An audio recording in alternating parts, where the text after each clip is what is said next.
very unusual situation between them.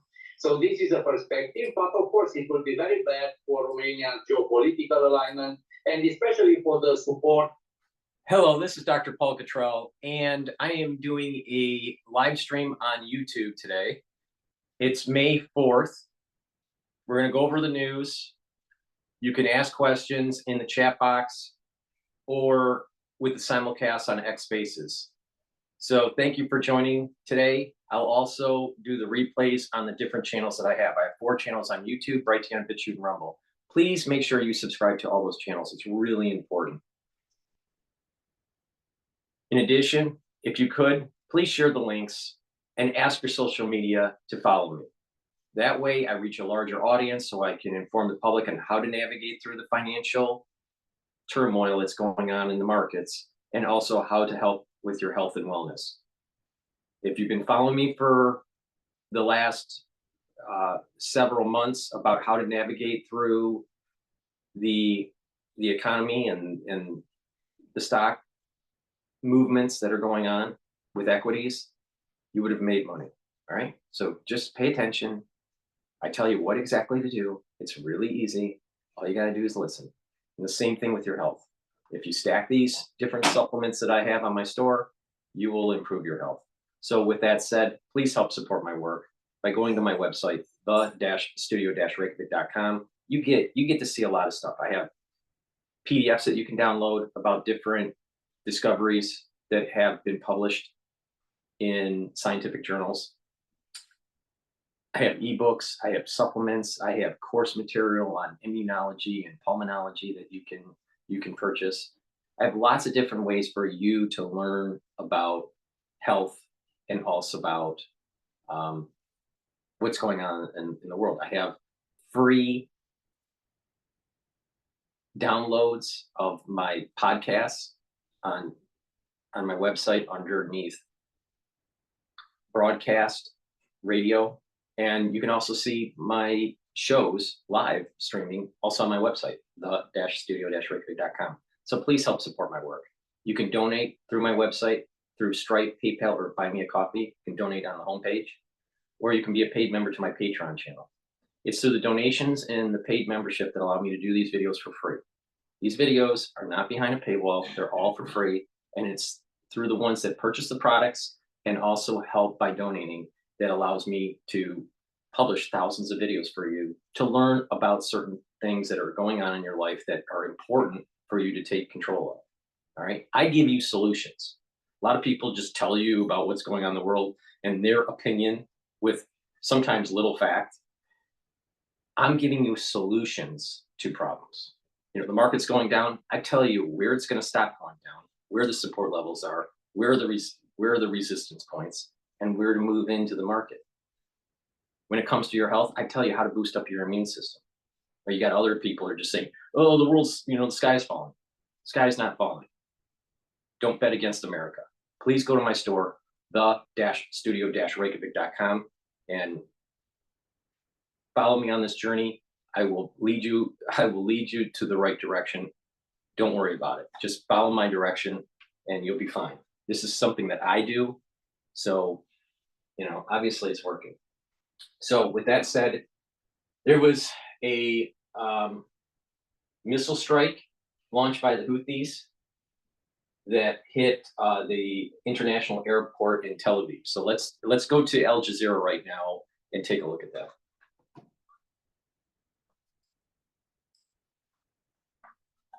Stop war. Israel is very far from being a safe place.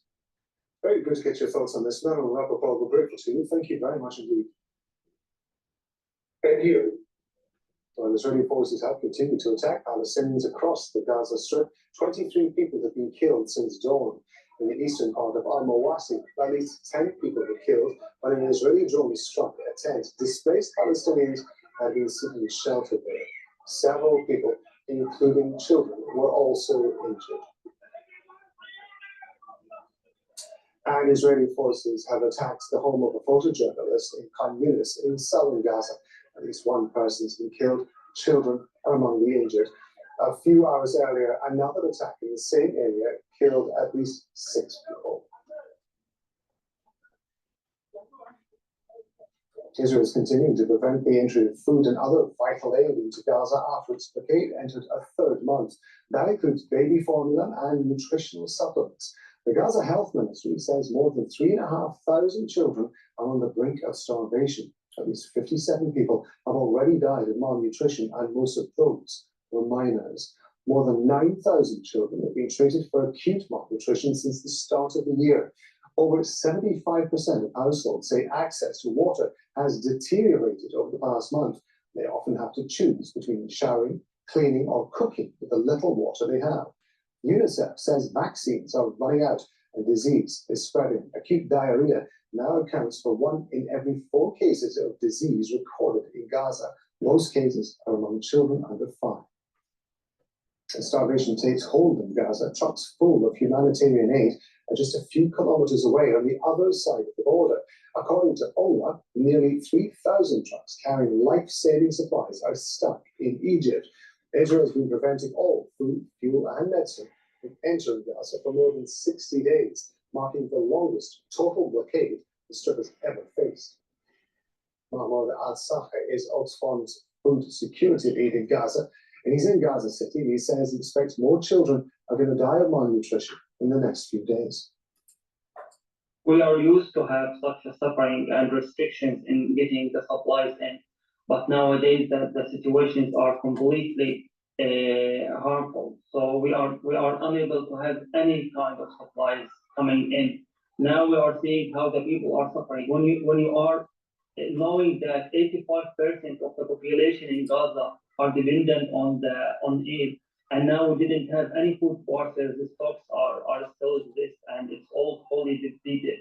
And there is no any operational bakeries all over the Gaza Strip. And the only lifeline for food assistance, which is the community kitchen, is expected to last just fewer than 10 days. And as already said, we are expecting to see one after another closing and shutting down, what we are expecting in the coming days. Also, we are seeing this rapid increase in the numbers of the Gaza children who are suffering from malnutrition and diseases. Just yesterday, a child who died because of the malnutrition, and we are expected this number to rapidly increase in the coming days. Hani Marco is joining us live now from Gaza City. We were just talking about 3,000 trucks, according to UNRWA, carrying life-saving supplies stuck in Egypt on the other side of the border. In the meantime, of course, Palestinians in Gaza facing a food crisis.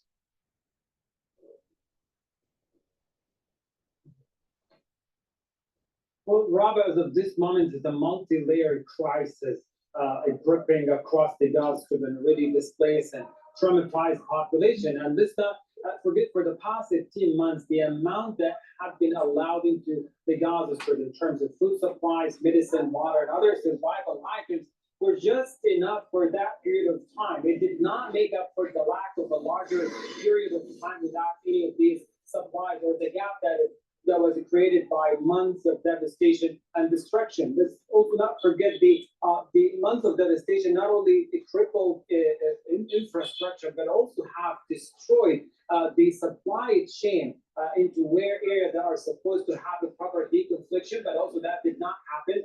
It threw the entire Gaza Strip into further uncertainty. And as of now, the 3,000 trucks we're talking about, they are on the other side of the border, just a few miles from anywhere across the Gaza Strip. And it only takes just opening the crossing and allow these items to pour into the strip and save lives across the strip. We're talking about not just food that is running out, but also in terms of necessary medical supplies in the hospital are running out and causing any medical intervention to save lives to be quite hindered as of this moment. We heard it from medical staff throughout the day, today of last week, about the increases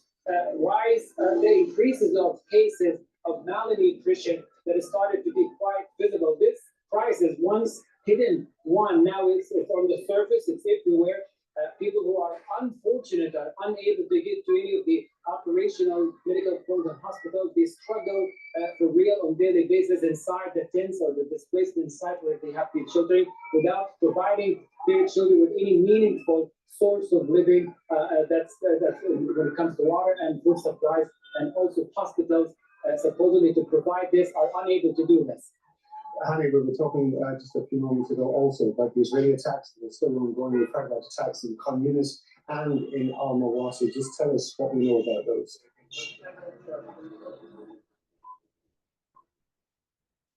Well, when you look at what the current enforced dehydration starvation is, the direct byproduct of these months of devastation that did not stop. It has been going on for now 2 months, at least 2 months since the Israeli military broke the ceasefire with Hamas here in the Gaza Strip.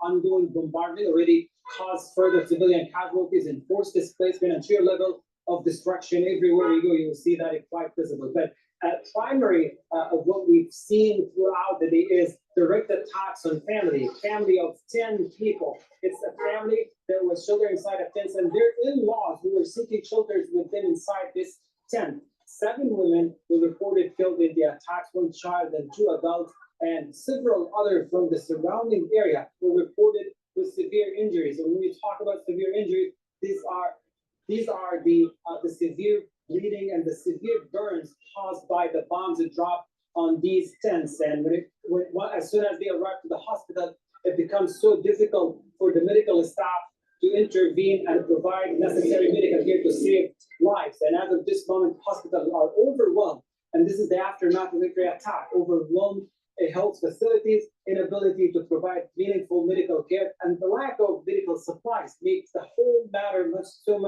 much more difficult. Another family was also killed in Deir al-Balah. A father, a mother, and 2 of their children, 4 years old and 2 years old, were also killed inside a tent. And attack in tents is not the first time. We've seen it happening over the past 2 weeks and every single day.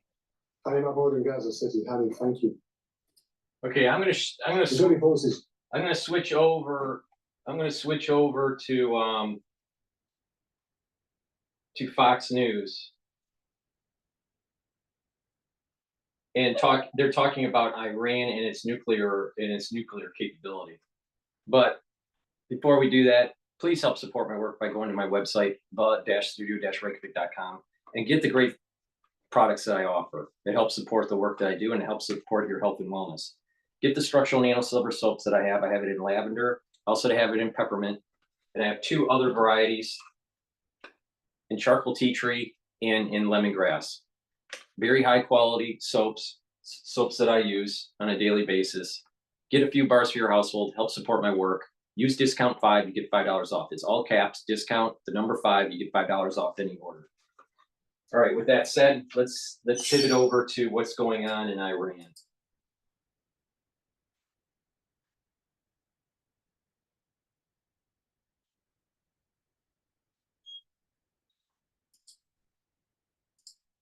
This isn't on me. Everyone. It's regional terrorism, disruption of trade, as you point out, which is our vital national security interest, and the heartbeat of the global economy, whether we like it or not. All of that will be thrown into the hazard. And to your point, in terms of development of a nuclear armed ICBM capable of reaching the United States, most estimates say they're 12 months out, but our ability to guess, of course, has been an imperfect track record, to say the least. We've never been able to successfully anticipate a partner, ally, or adversary developing a nuclear weapon. Our track record is 100%, and it's a failure. And so we should be extremely cautious about estimates, but the risk is real. I would say, too, that they only back down when confronted with force. The myth of a regional war as a result of it is just that. Iranian and Obama-era talking points facing a false dichotomy. When confronted with force, they back down, and that is the 4-decade history of the regime. And aren't they in the weakest position, really, they ever have been in terms of a military strike? If the president wants to take that position, it won't only get worse and much more difficult as time goes on.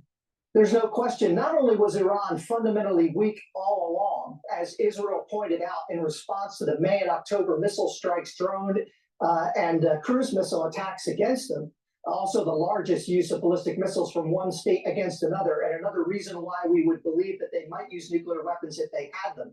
But it certainly points out that as Israeli strikes indicated that it can be done, war doesn't result, and that we can, in fact, have freedom of action and operational flexibility inside of Iranian airspace if we need to do so. They are a patient that has been anesthetized. Operations can commence at much lower risk as a result of it. And with Hezbollah and Hamas now nearly eliminated, we now have greatly diminished the capacity of them to respond, and that deterrence capacity is eliminated. And with Syria falling and the land bridge connecting to Hezbollah, they are at certainly the weakest position they've been in at least 3 decades. And the response to you, Robert Greenaway, as the response to so many smart people who are conservatives, who are Republicans, who've been looking at this through their experience and so forth, is, oh, you must be a warmonger. Oh, you must support forever wars. In other words, you get cliches, you get slogans. You really don't get substantive, knowledgeable responses that dissuade or in any way significantly challenge what you're saying. In other words, what you're saying is a fact. It's unequivocal. It's not debatable, which is why President Trump is saying we've got to stop them from getting nukes. And yet others are out there acting like, well, that's just because you're an ideologue and an old time. Is that what you are? You're a warmonger? Is that why you're concerned about this?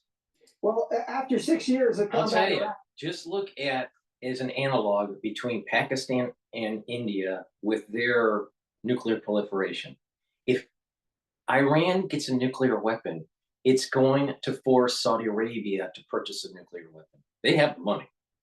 They have the money to build up a nuclear arsenal. So, and the Saudi family has already telegraphed that if Iran does get a nuclear weapon, that's exactly what they're going to do. So it's not hearsay that there will be nuclear proliferation within the Middle East. And the strife between the Sunnis and the Shias is way bigger than what's going on with India and Pakistan.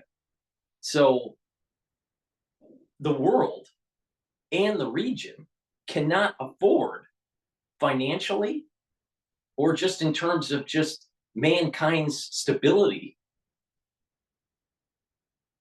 with Iran having a nuclear weapon. We cannot let that happen. And that's why these failed policies from the Obama administration and even the Biden administration has made the world more dangerous. So we have to make sure that we knock out their capability. Now, I personally believe that Trump is not being forceful enough, probably because he's a little afraid to do it. He's a little afraid to knock it out. He's, worried about how it's all gonna, how all the dominoes are gonna start falling, and a larger conflict in the region. But the thing is a leader sometimes has to realize if you let this thing fester and it reaches a certain critical mass, your enemy is going to have capability that reduces your optionality when you need to go to war with them. We cannot let Iran, that theocratic regime, have a nuclear weapon, period. And I think that Trump is slow walking what the United States really needs to do. The United States needs to knock it out and decapitate the Ayatollah, literally. That's my take on it. We cannot have Iran have a nuclear weapon. It has nothing to do with being a warmonger. And the thing is if you decapitate, literally, the Ayatollah, you're going to actually have true democracy in Iran. See, some of the people out there are thinking, if you go to war and you knock out the Iranian nuclear capability, then somehow it's going to galvanize the nation and all of Iran is going to be going against the United States and its allies in the region. I don't think that's the case. I think the Iranian population is fractured. There is a big part of Iran that wants democracy.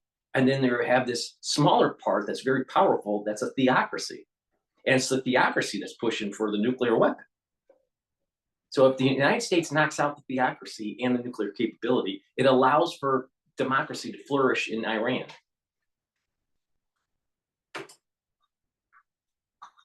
Afghanistan, I'm not enthusiastic about anymore, or sending U.S. blood and treasure abroad, but I don't think that's what's required. I don't think that's what would result.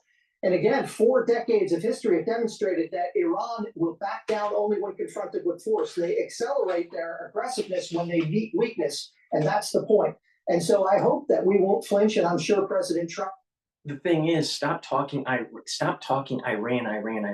It's the theocracy within Iran that's the issue. That's the big problem. So all you got to do is knock that out. We need to stop being afraid and just do it.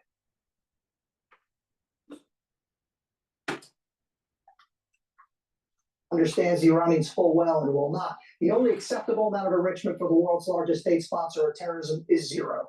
Yeah, and you and many Absolutely. others are literally trying to defend America. I mean, think about defend this. our ally Think about Israel. this. Why do they need nuclear power?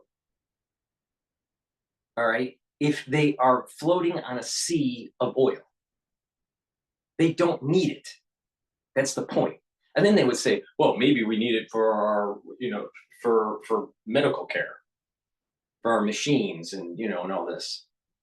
Well, you can purchase that on the open market for the radioactive material that you need for these machines, or even for therapies, like radiation therapies and all this. You can buy that on the international market. You don't have to build this huge apparatus and industry to enrich nuclear material for healthcare. All right? No, they're doing it for a weapon. Wake up.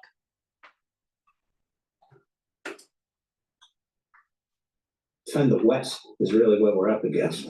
Thank you, my brother. You take care of yourself. My pleasure. Thanks for having me, Mark. We'll be right back. Hey, Sean Hannity here. All right. Hey, click here to subscribe to Fox.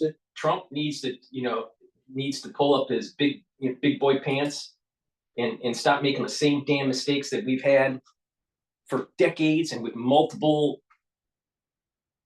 administrations. And we need to knock out the theocracy of Iran. This is a very simple concept. That doesn't mean it's going to be easy, but it's a very simple concept. Decapitate the Ayatollah. All right. All right, what I want to do is take a look at, there was,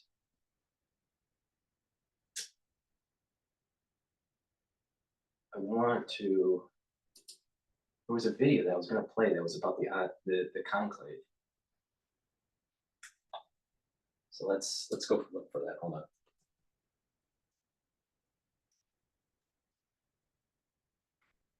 There was, I don't remember who published it. There was, but this was today. 6 hours. No.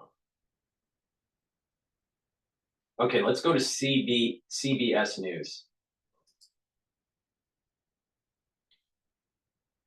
At Zippy Shell, we make moving and storage simple.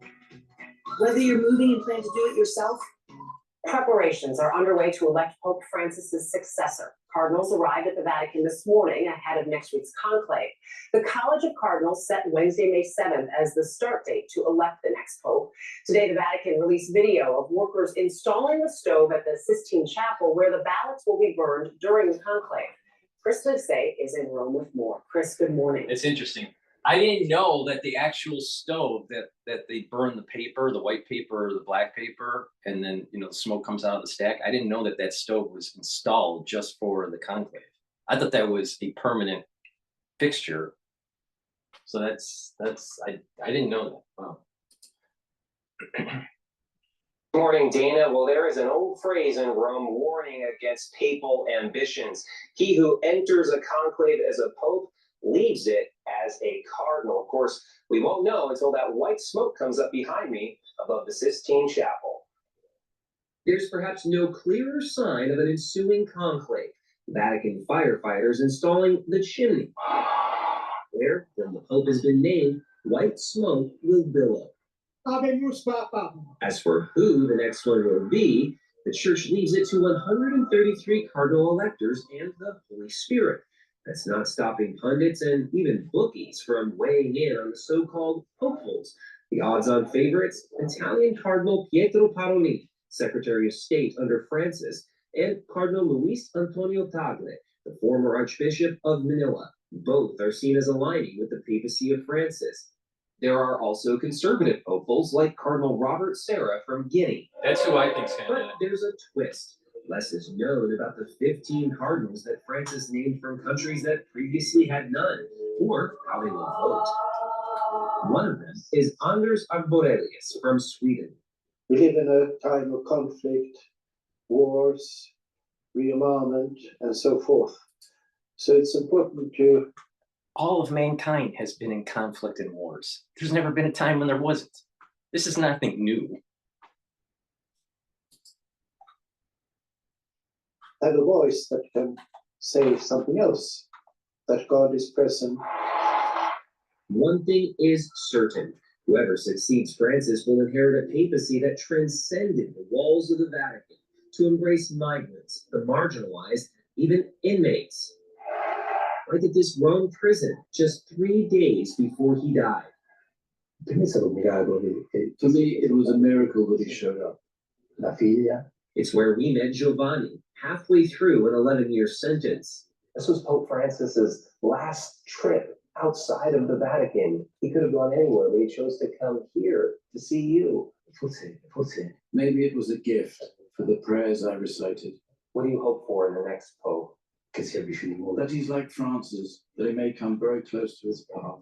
I hope. Now, the last several papacies have been decided in the first 2 or 3 days of conclave. But remember, there are a lot of new cardinals this time around, and it may take some extra time for them to get to know each other and to decide who should lead the nearly 1.5 billion Catholics around the world. Dana? All right, Chris, the eyes of the world will be watching. Thank you. We will have full coverage of the papal conclave, and we'll be bringing the news the moment a new pope is elected to you. It begins. Okay, let's go to Al Jazeera. Them talking about the Houthis hitting the Tel Aviv airport with a hypersonic missile. If you're an executive, this shirt is a must-have in your closet. I was tired of floppy colors and shirts that accumulated bad sweat stains. So I got this shirt I saw on TV. Whoa! Whoa! An unprecedented scene in central Israel as a missile launched by the Houthis in Yemen hits Ben Gurion Airport. The Israeli military confirmed it failed to intercept the missile and is looking into how and why it was able to bypass the country's multi-layered air defense systems. The Houthis say that this attack was a success. The missile force of the Yemeni armed forces carried out a military operation targeting Ben Gurion Airport using a hypersonic ballistic missile. The missile successfully hit its targets. Israeli authorities. Now, it's really important to realize, for the ones that have been watching, there is the soul roots, all right? Esau and Jacob, all right, soul roots. They were the twins that battled each other, right? You know, in the Bible. So half of the year, the soul root of Esau is strong. The other half of the year, the soul root of Jacob is strong. Now, from February, March, April, May, June, July is the months that Jacob is strong. And it moves in an arc. So the zenith strength for Jacob is in April. We're in May now. So we're starting to see the waning of the strength of Jacob in terms of metaphysics here, of the strength of the soul roots. It's starting to wane, but it's still relatively stronger than Esau. Now that inflection point changes, and Esau becomes stronger than Jacob in August. August, September, October. Now, if you look at most times that problems have happened in the Western world, or some sort of conflict, some bad things that happen with US military, it's usually in October. All right? So just pay attention. September and October are really powerful months for Esau to attack Israel, to attack the Western powers, right? Now, I find this very interesting that the Iron Dome didn't work with the Houthi hypersonic missile. All right, and we're doing this live stream in the beginning of May. And I've been saying the solar root metaphysics since October 7th of 2023. So this is nothing new. For the ones that have been watching me, you know exactly what I've been saying. And you just saw, even though the soul root of Jacob's still strong right now until the end of July, it's starting to wane because everything's in a cycle. It's like a sine wave, all right? So beware of August, September, and October, I'm telling you. And the perimeter is minimal, despite a massive crater being formed when the missile hit the area. It's a big crater. You can see the scene right behind us here, a hole that opened up with a diameter of tens of meters and also tens of meters deep. Israel's defense minister says the country will strike back, as Israeli Prime Minister Benjamin Netanyahu and his security chiefs consider a potential response. Now think about this. Okay, it's a hypersonic missile, so they're having, serious capability from the Houthis. And guess what? The United States is bombing the Houthis. They're hitting them, but it's obviously not degrading their capability sufficiently. The United States needs to ramp it up. Stop pussyfooting around. It needs to go all out. And it's not going all out. What it is they have a kit that they're going to use for military operations, for their strike package. So they have their kit for their strike package. Some bean counter is saying that X amount of missiles is going to cost X amount of dollars. They've targeted, they have a targeting of the Houthis and what to hit. And they hit them, and then they start depleting their supply. The United States is depleting our missile supply and ramping up the cost. We need to just hit them full out and stop playing the bean counter game. Bullshit is what's happening. It's bullshit, with the amount of capability and the amount of money that we spend in the military, we can't knock out the Houthis. You gotta be kidding me. You gotta be kidding me. There's something fundamentally wrong with how it's being conducted. This hypersonic missile should have never been able to launch. It should have been completely wiped out through the bombing that the United States has been doing. What's wrong here? What's going on?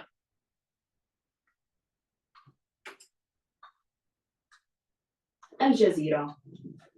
Let's take a closer look at the Houthis, who they are. The Iran-backed group has carried out attacks across the Red Sea, positioning themselves as supporters of Palestinians during Israel's war on Gaza. The Houthis have targeted Israel with missiles and drones, aligning with other Iran-backed factions to oppose Israeli policies.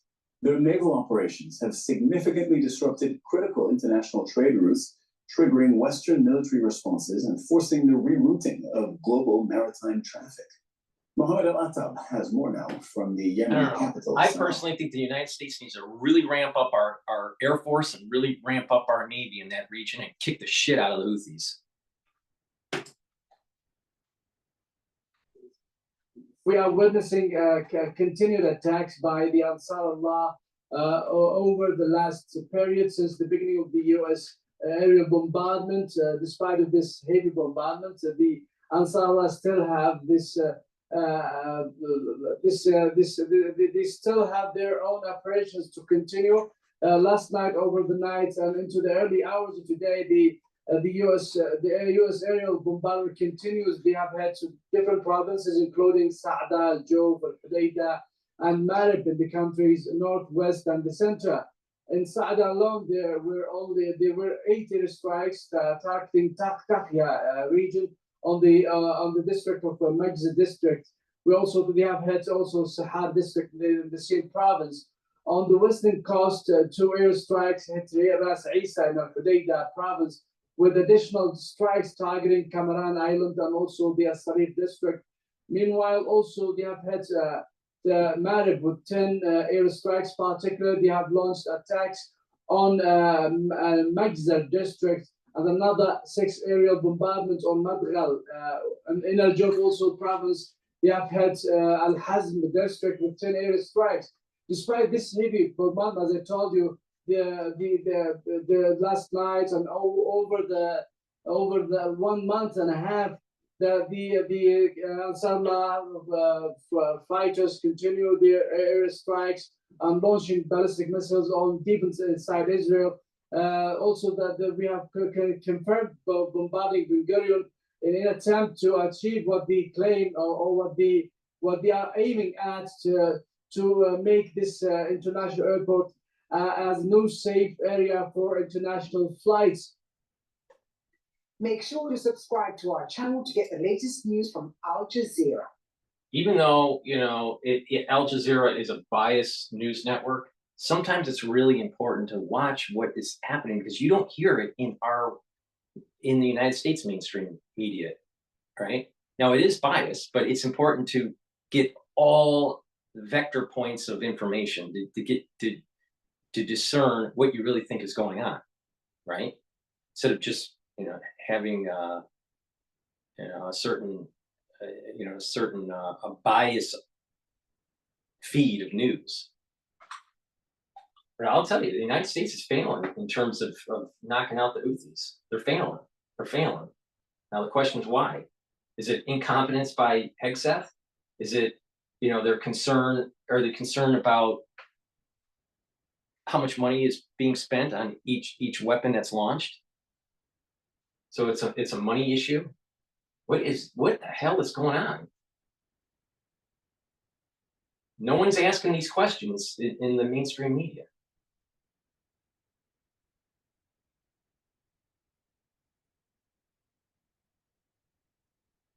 All right, now what I want to do is I want to go to Times Radio.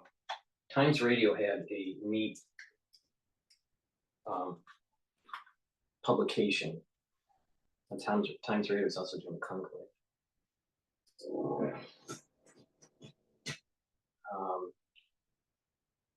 Putin fears May 9th attack. Let's go to that one. Oh, that's a membership only.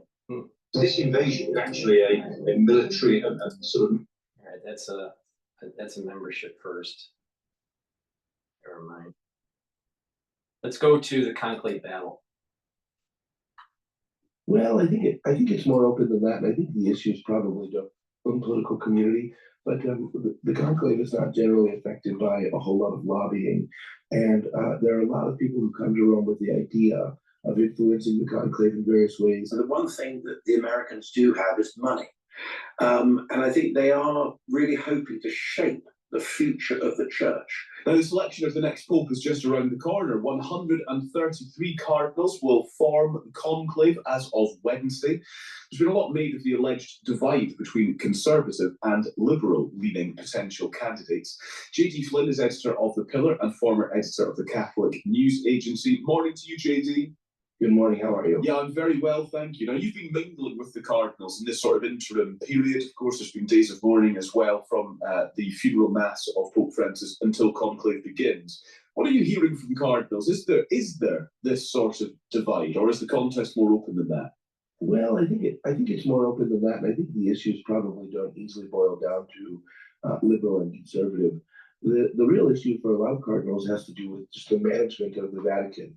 As you might know, the Vatican is in a very dire financial situation, and that has impact on the church all around the world. There's also there have been problems with kind of bureaucratic management over the past couple of years. You'll recall that a high-ranking cardinal was convicted of embezzlement not very long ago, and just last week, the Vatican Secretary of State was ordered to pay about $4 million in legal costs to a British businessman who with whom it has had some shady dealings. And so there's a kind of administrative dysfunction in the Vatican right now that for a lot of cardinals is priority number one.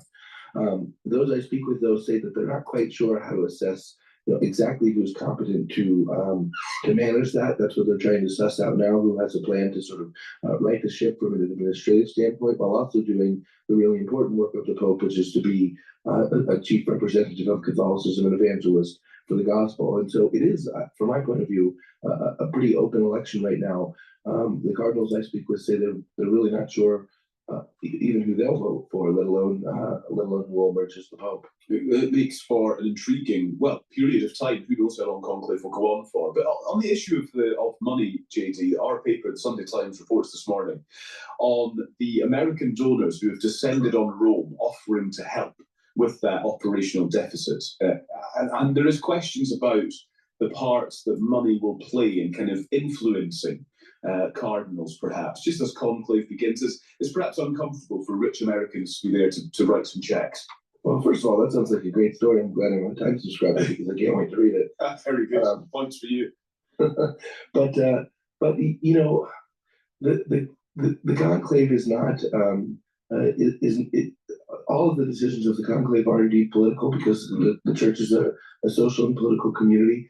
But the conclave is not generally affected by a whole lot of lobbying, and there are a lot of people who come to Rome with the idea of influencing the conclave in various ways, and most of the time they don't have very much access at all. So I can't comment on that specifically because I'm not open the Times yet this morning, but I'd be surprised if it was a factor that even very many cardinals were aware of. Yeah, the cardinals tend to be a fairly insulated group, even during this time of what we call the general congregations when they're coming together.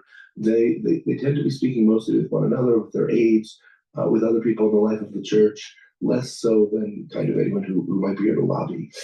Just finally, JD, we have about 30 seconds for this, but US President Trump has been criticized by some after he posted an AI-generated image of himself as the Pope, just days after he joked to reporters, "I'd like to be the Pope." What's your response to that? Well, as an American, I get asked what I think about what the president is doing pretty often. That was a strange one, wasn't it? Yeah. Yes, very strange indeed. Is it disrespectful? You know, I understand why a lot of people certainly think it is. I think it's not my place probably to say that, but I think for the Cardinals, I think it has seemed to some like a mockery of the process or a diminishment of the significance of what's happening here, to be sure. Now, we could have a new pope by this time next week. The conclave, which will elect the 267th pontiff, will begin on Wednesday. The piety of the candidates may not be the only consideration. Could it come down to American money? US donors have descended on Rome, offering to help. But how much influence do they have?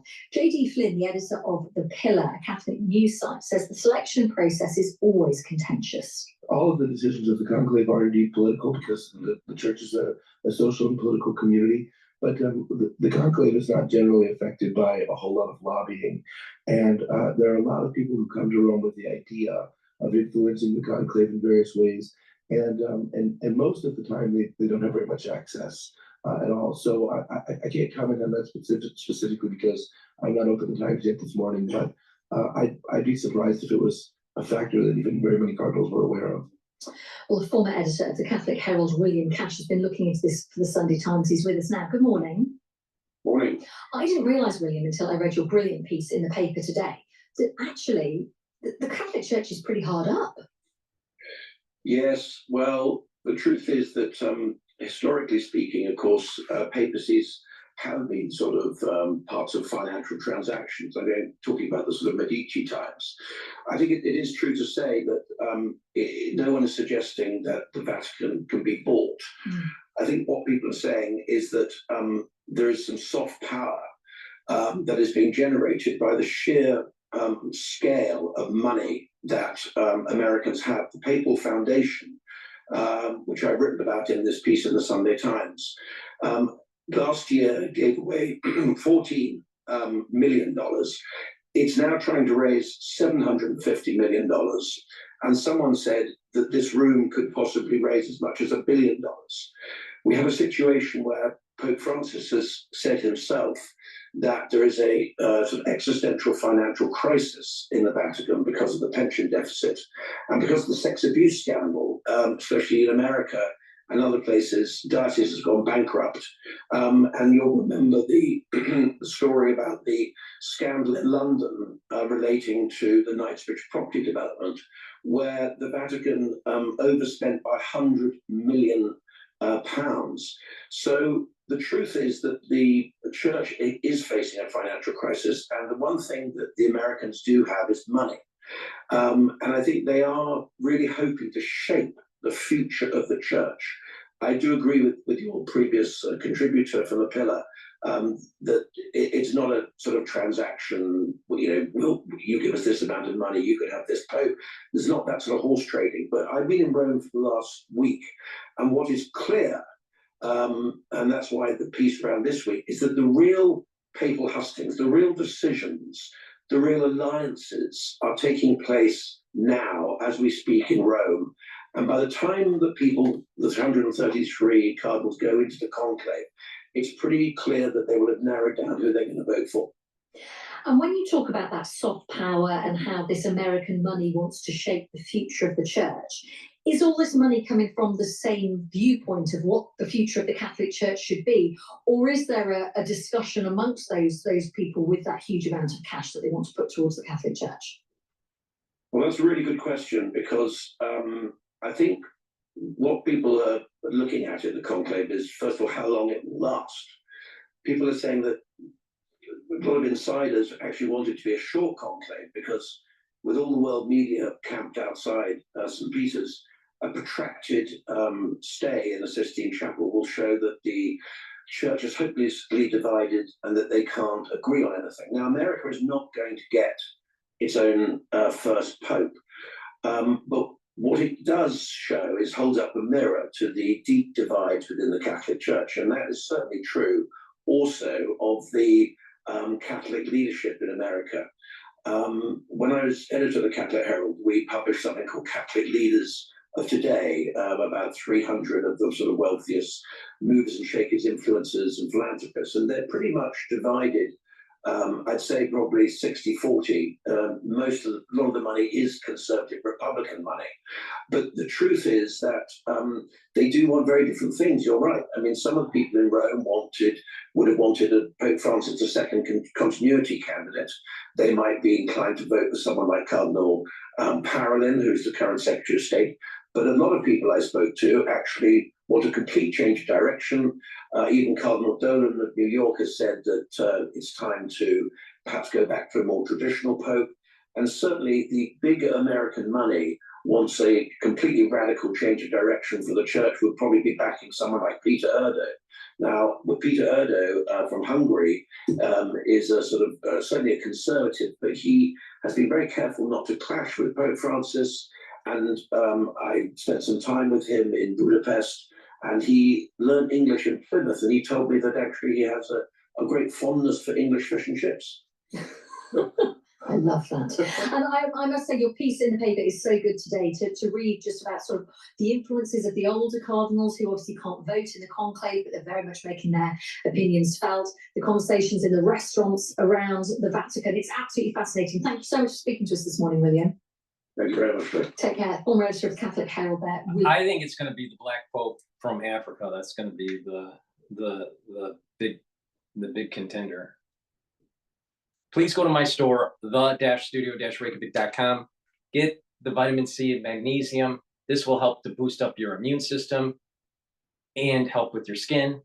In addition, vitamin C and magnesium, with the magnesium in the supplement, is going to help with your brain function. Really important. So help with your skin, your immune system, and your brain function. Take the vitamin C and magnesium. If you're not feeling well, take a double dose. Make sure you drink it with filtered water. Another great supplement that I have is magnesium and zinc. Again, magnesium helps with your brain function. Very important. And magnesium and zinc will help to boost up your immune system. You can take the magnesium and zinc and the vitamin C and magnesium together.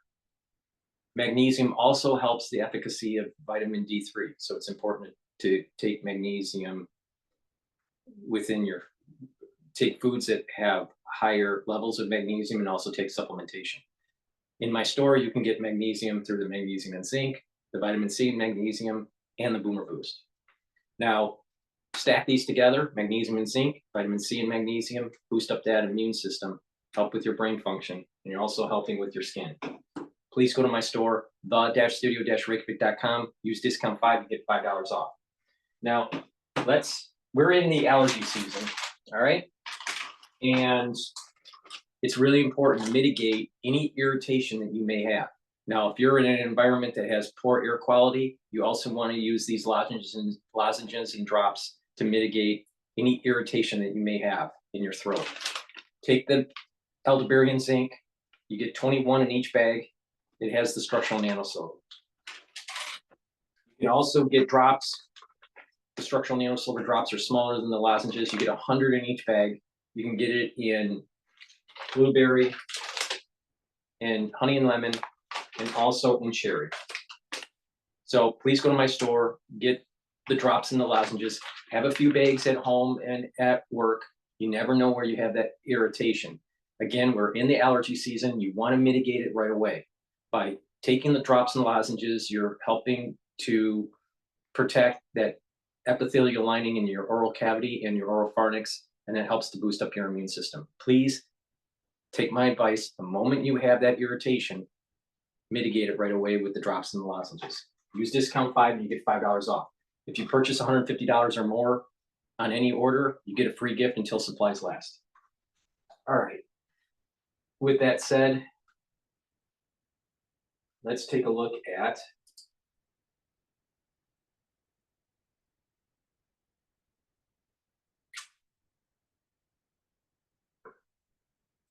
I think what I'm going to do is I'm going to pivot over to the Naval Institute, and they're going to be talking about future wars and how to win them.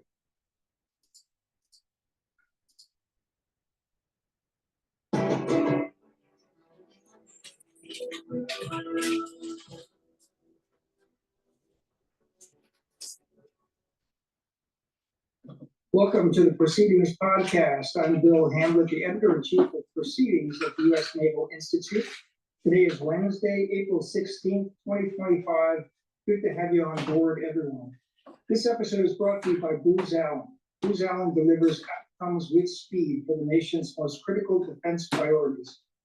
Work with solution engineers who use AI, cyber, and quantum to help warfighters collaborate faster with allies and partners, from the open seas to the edge of space. Learn more at boozallen.com/defense. All right, joining me today, my guest is Marine Corps Major Mike Holdridge. He's the author of an article in the April issue of Proceedings titled Home Station C2 Will Help Win Future Wars. Major, welcome to the show. Thank you for having me. We're Phoenix Energy, a family-owned oil company focused on unleashing American oil from North Dakota and Montana. We've already sold over 2. Thank you for having me. All right. Before we dive into your article, just tell our listeners a little bit about your background. So for my background, my commissioning source, I commissioned in 2011 as a graduate of the Platoon Leaders course for the Marine Corps. No prior enlisted service, anything along those lines. I received the MOS of 0602, Communications Officer, in 2012, and I hit the fleet in 2013. And my current job is at the Marine Corps Warfighting Lab, where I'm a concept development team leader, primarily focusing on infantry battalion modernization. Cool. All right. A lot of good stuff coming out of the Warfighting Lab. In fact, quite a few of your colleagues down there have written for Proceedings in the last couple of years. Yeah. So now let's talk about Home Station C2, or Command and Control. So your article states at the start, if the Marine Corps conducts C2 for the next generation of warfare, the same way it conducted C2 in Iraq and Afghanistan, the service will fail in its mission. Pretty strong words. To be effective in future conflict, the service must experiment with, train toward, and be ready to command and control forces from home station. So just to start off, what's Home Station C2? What does that mean? So to really understand that one, I have to talk about really what the opposite of that is. So I'll start with the opposite, then I'll go into much more detail about Home Station C2. Really, this is a focus on, there's a heavy emphasis on kind of this Alpha Bravo command and control node, which is at echelon, really focused primarily on the infantry battalion, the infantry regiment, and the analogous organizations throughout the MAGTF, of having replicated capabilities, mirrored capabilities at each one of those nodes, that are able to both exist within the adversary's weapon engagement zone, and are able to transition control of the battle in between those two nodes without any degradation of capability, degradation of service. It relies on a lot of different things in order to actually be able to effectively do that one. That, in my opinion, is not really achievable, primarily because we have to recognize that within modern warfare against a peer adversary, there is a trade-off that exists between capability and targetability. So basically, in order to remain less likely to be targeted, you have to start to control your signature. And it's not just your electromagnetic signature, your physical signature is one of the biggest indicators of those nodes. So you have to start thinking about how many people can I actually have at this node is one of the first questions.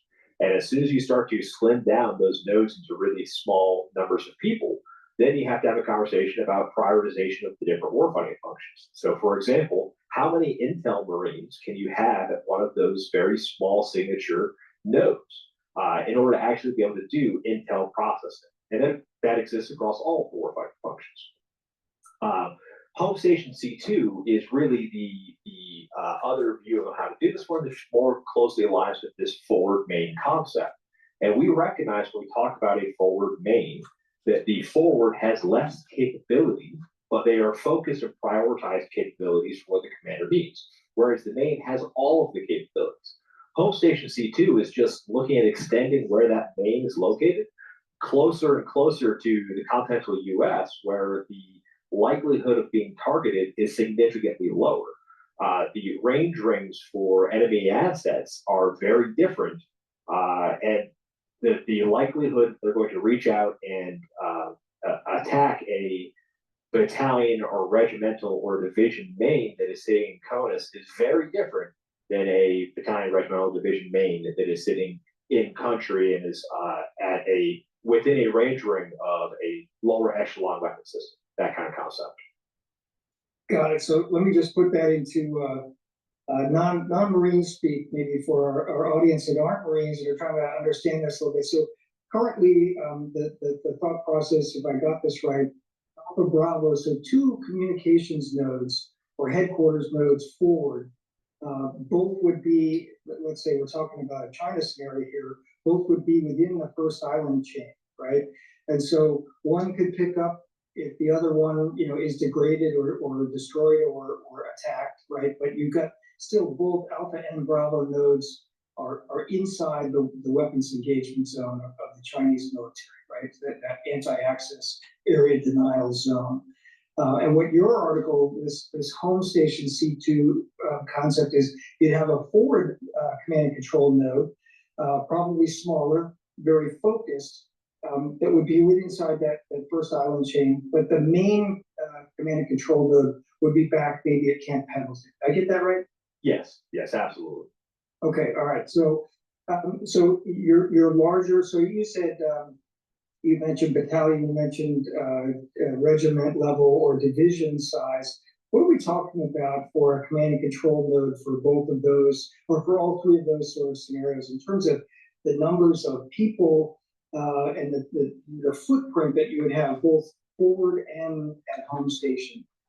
So I've seen a variety of different constructs that they're trying to get this down. And again, one of the biggest indicators of what those nodes are is the physical size to it. As you can imagine, a division C2 node is significantly larger than a battalion C2 node, just because there's a lot more things you're trying to do, and there's a much larger staff. A lot more support requirements that are going to have to go into this. But at the battalion level, we've seen around 20 people, maybe 30 people within each one of those nodes, which is still really large, and it's still something that is going to cue interest from adversary forces.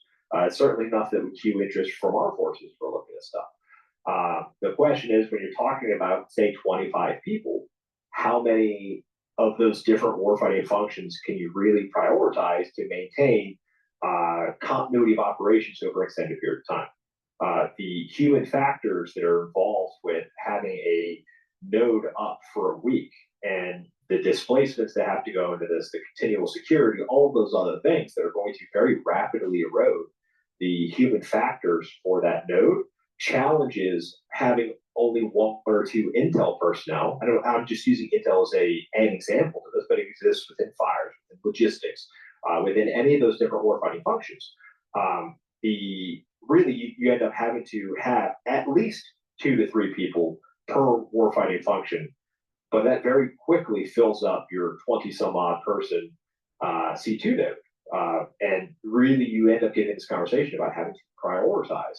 And we see units doing that already because there's not usually much of an admin focus at these. So I'm talking about the actual administrative Marines that are doing things that are important during modern battlefield because they're doing the casualty tracking, they're doing the purse stats, the personnel reports, all of those other things that track where everybody is on the battle space. It's still an incredibly important thing, but it's not as directly related to combat power. So those are getting deprioritized within these nodes.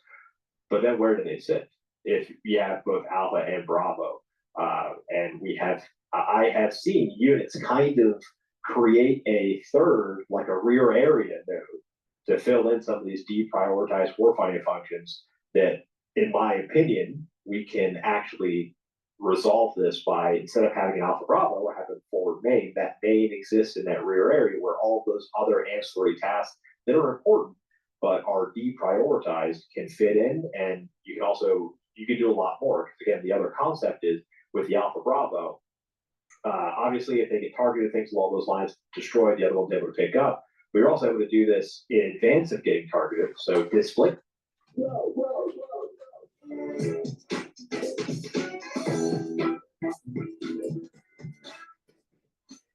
In advance of getting targeted, so displacements. If Alpha needs to tear down, Bravo can take the fight.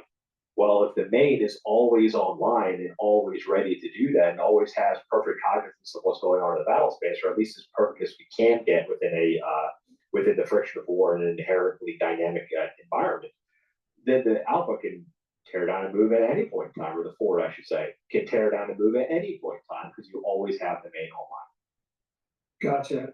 And that's different from the way Marines operated in Iraq and Afghanistan. In those two conflicts, there were Alpha Bravo, they're both forward, they're both, close to the main fight, right? Yes, and even when we had a forward and main construct in Iraq and Afghanistan, that main would typically be in country. It would be relatively close to it. Now, there's a lot of differences as to why within that semi-permissive counterinsurgency environment, that compared to large-scale combat operations against a pure adversary, we recognize those are inherently different. But we also saw in Iraq and Afghanistan that we had a large number of very high echelon C2 nodes in country with a lot of people that never left the wire, never actually left that FOB area. Right. Which is, there's an article that I pulled in for this one written by a Army Brigade commander, who was Colonel White.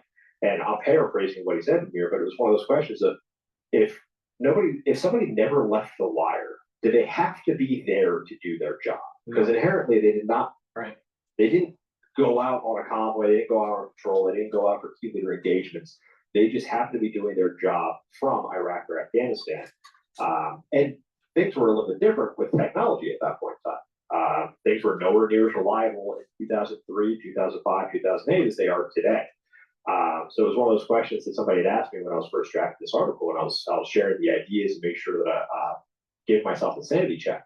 And they were asking of whether or not those nodes in Iraq and Afghanistan would have been as effective if they had been ran from, say, Pendleton or Bitchute. And my response was, well, technology has changed. At that point in time, absolutely not. But with how we have proliferated technology in the last 20 years, yes, because I can, as an example, if I can watch a Group 1 UAS flown on the other side of the world with perfect video quality, no latency, and that is a very, very strenuous information exchange requirement to be able to watch that full motion video, then why can't I do anything else for it? And I can tell you, I can. That's one of the things I tested at McWill is I can actually watch any of this Group 1, Group 2 UASs anywhere in the world from my office in Monaco. So if I could do this from Quantico, why can't a division or a regiment or a battalion in Maine do it from Camp Pendleton, Camp Lejeune, anything along those lines? Yeah, so the technology is changing, not just for Blue Forces in terms of the communications technology. I think you put in your article something about unless you're talking on line of sight within 5 miles, whether you're 5 miles or 5,000 miles away, it's almost immaterial. Let me just interject and give me my opinion. All right, now it seems to me that because of drone technology, it's going to be very important. There's two aspects to this drone technology. One is the United States use of it to getting information in the battle space. And therefore, you may not need as many forces forward deployed in a particular operation. But you also have your adversary using drone technology. So if your signature space is smaller, it's going to be harder for your adversary's drone technology to target your forward deployment. All right.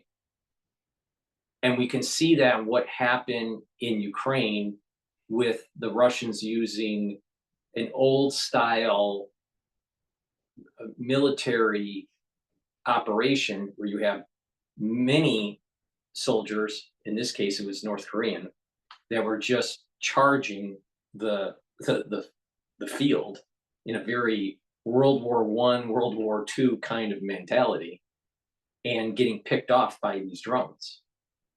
All right. And you're also seeing in the battle space in Ukraine that it's turning into a trench warfare to hide from the drones. Right? It's going kind of underground or in trenches and in camouflage. So it's weird that even with technology, we're kind of reverting back to a trench warfare, which is weird, right? Which may lead to the use of biologics and chemical warfare. All right. So, okay, so let's go back to the actual size of the forward deployment. I think there needs to be a lesson learned for just in time in manufacturing. If you don't have enough redundancy, if there's a problem within your supply chain, you shut down the main manufacturing of these of the final assembly because your sub-assemblies aren't coming in on time because of some sort of disruption within the supply chain.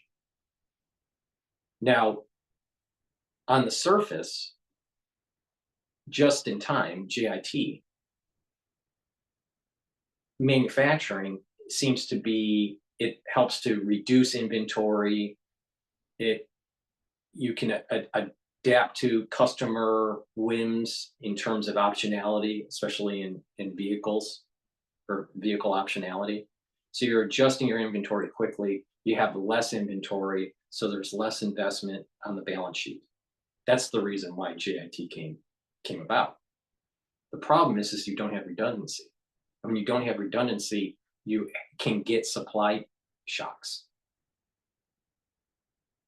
All right. So I'm concerned that if you have a smaller signature forward deployment, all right, that you don't have enough redundancy that if something happens with that forward deployment to be able to backfill. It's the same lessons learned with GIT.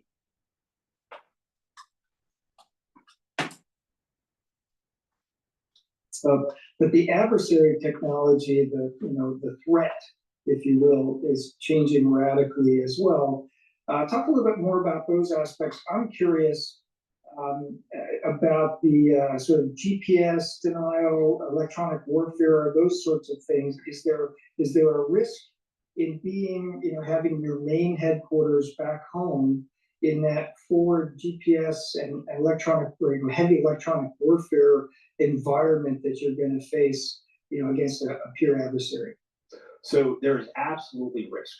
I'm just going to go off and say it on the bat. And one of the problems, in my opinion, is that we do not do a very good job of understanding risk within the information environment, within the electromagnetic environment. We kind of view it like a binary of there's risk or there's not risk, which we don't do in any other form of warfare. We understand the risk, we measure the risk, we find ways to mitigate the risk, and at times the commander accepts risk when required in order to meet the mission and recognize that there's a difference between risk to the individual and risk to the mission. And we don't do a very good job of understanding that. We do recognize that GPS jamming, GPS denial, spoofing, jamming, anything along those lines does exist, but very rarely do we actually start to assess what that risk really means for maneuver.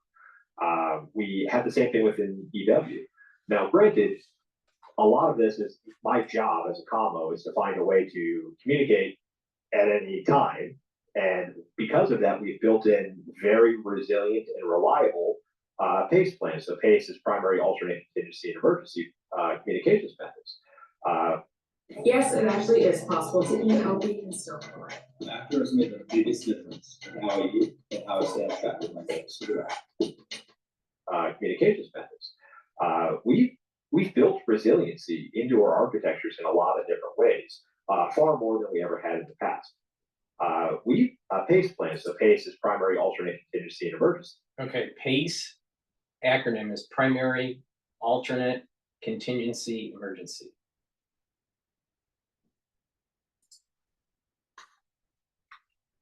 Communications methods. We've built resiliency into our architectures in a lot of different ways, far more than we ever had in the past. So the risk of electronic warfare and GPS jamming 100% exists, but what's the level that it exists at? And what is the mitigation that we come into in order to ensure that we still have the ability to communicate? And really, it also gets into understanding that within enemy technology, we have to accept that they have, because electronic warfare is not just jamming.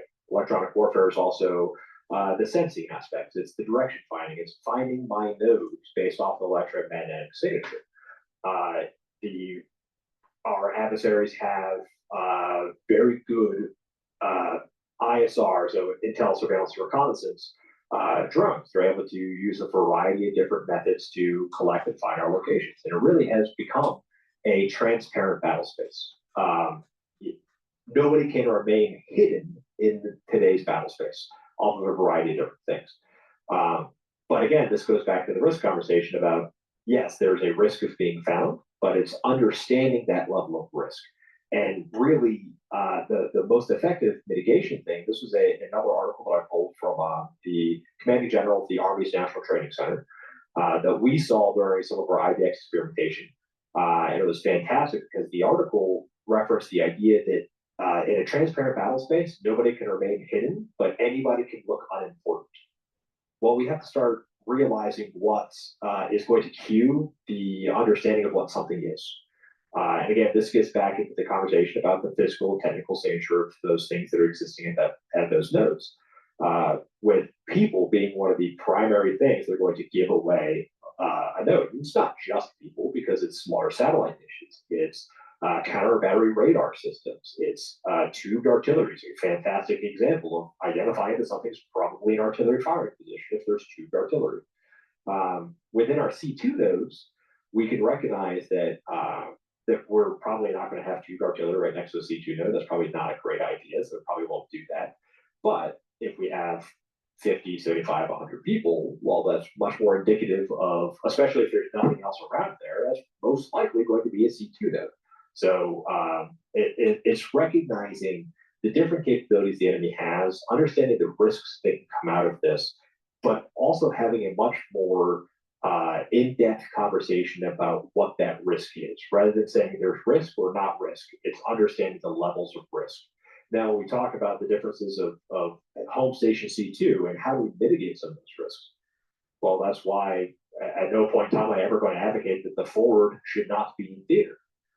If we do have some of those impacts to it, well, you do have the forward that is in theater that can do limited command and control for a short period of time, because on none of those electronic warfare or jamming things are they a permanent off. They are a short-term temporary off that you usually want to cue into other kinetic effects that the adversary may be wanting to do.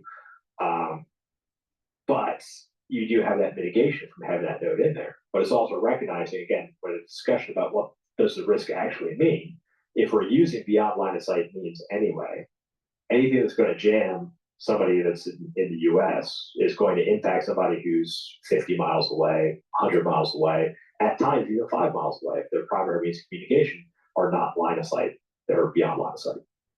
Gotcha.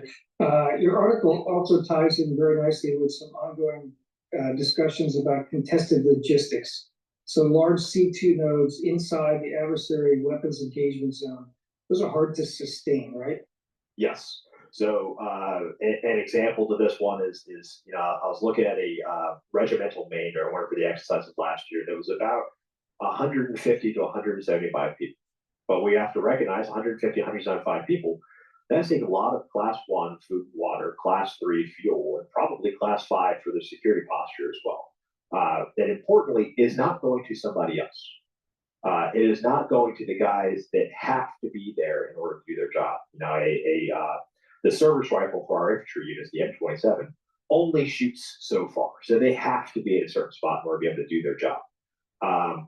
But if we can prioritize the logistics, and it's not just the logistics, it's the maneuver between islands, if we're looking at the Indo-PACOM area. And again, this applies everywhere in the world, not just the Indo-PACOM area, but we recognize contested logistics is really, really hard there.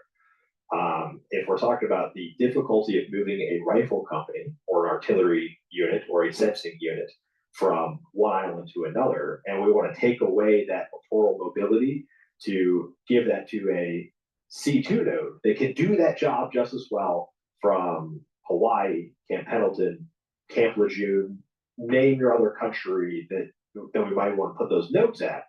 But we've now expended that limited littoral mobility on that asset instead of the guys that actually have to be there to do their job.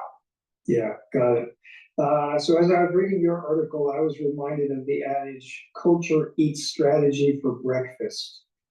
How likely is it that a Marine All right, before we continue on, let me just plug a couple supplements here. Please go to my store, the-studio-reykjavik.com, and get the probiotic. It's in the veggie cap form or in the powdered form. I take the powdered form because it's easier for me to take for lunch because I take a lot of different powders like the collagen and the gladiator barley and the lignans and the boomer boost, so it's just easier for me to take. But both are very high quality probiotics. Take it every day and you're going to reduce the inflammation in your gut. You're going to help with your absorption of your foods. You're going to help with your immune system. You're going to improve the communication between your gut and your liver and your gut and your brain. You're going to be able to concentrate more. You're probably going to sleep better. And with a good gut biome, your overall health will improve and your skin and hair and nails will improve. So please start with this foundation. Do probiotics every day. Take them, drink it with filtered water, really important. Another foundation to add to the probiotics is the multivitamin. This multivitamin is easy to digest and it has the vitamins that you need as cofactors for enzymatic activity. So your cell is performing its cellular processes and its metabolism to a high degree. Take it every day, drink it with filtered water. Take the multivitamin and the probiotics, really important, as a foundation. Use discount 5 and you get $5 off. If you spend $150 or more, you get a free gift till supplies last. Please go to my store and get the multivitamin and either the veggie cap probiotic or the powdered version. I take the powdered version, but there are many people that take the veggie cap version. Please go to my store, help support the work that I do, and also help support your health and wellness. Will be willing to commit forces while sitting back in safety at Camp Pendleton, for example. In other words, is moving to home station C2, is this going to be a major cultural shift and one that, you know, might not happen because of that culture, right? So yes. So there's one, there's the cultural aspect of we want to this idea of shared misery, and it's not so much that like we want that we're trying to find ways to be miserable, but it's recognizing our junior Marines are going through absolute terrible situations. They're living like animals. They're doing all this stuff because they're out there doing the hard work in the West. But I'm back here in Pendleton, and I have a shower, and I have a cup of coffee, and I stop at McDonald's for breakfast on my way in, which is not what our Marines are getting to out there. There is absolutely that problem. However, I would contend that the higher echelon headquarters never actually experienced the level of shared misery that the guys at the front line ever did. The other part to it is we should not let this feeling that we should not let the personal emotional feeling compromise our strategy, because the impacts to having a division C2 node that gets destroyed and kills the entire division staff and kills that division CG, the impacts of that are enormous. Yeah. And really, we recognize that is one of our critical requirements, is the ability to rapidly synchronize across all the warfighting functions and to enable all of these different pieces to work together. While we do have decentralized C2, there are still aspects of our C2 architecture that require all of these different things to function together. Our fires process with Bryant would massively slow down if the FSCC no longer existed. Commanders' decisions are going to have a problem set if the commander is no longer alive. In order to make those decisions, then we have to start working through the succession of command. While we have a process for that does slow down our tempo. Yeah. Therefore, it's really a critical capability, which makes it a critical vulnerability, right? Absolutely, yes. Yeah. The other part to it is there's a quote that I keep hearing around when we talk through these things. Tradition is peer pressure from dead people, which is another one of those culture eat strategy for practice. Great adage, and it really forces. I gotta write that one down. It really forces us to have a hard look at tradition is great. Tradition is amazing. Tradition gives us that spirit of war on all those other things that give us the motivation to be better every day. However, we do have to balance that about is this logical for us to do? Yeah. There is so much induced risk off of this that we have to have that honest conversation. Now, the other problem with this is recognizing as well that all of these senior officers, senior commanders, senior enlisted are basing things off of their experience. So when I first checked in, my immediate boss that I had at McWill, a fantastic officer, Lieutenant Colonel Gerald Miller, I absolutely love the guy, but he told me a joke my first day. He said, "Why do commanders carry pistols? To shoot the combo." And it's because we just recognize that comms have not always been great.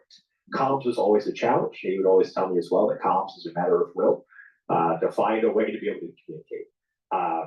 Things 10, 15 years ago were nowhere near as reliable or resilient as they are today. As an example, I'm blanking on my years right now, but I believe it was 2022. I deployed out with Task Force 61-2, the 2nd Brigade Division.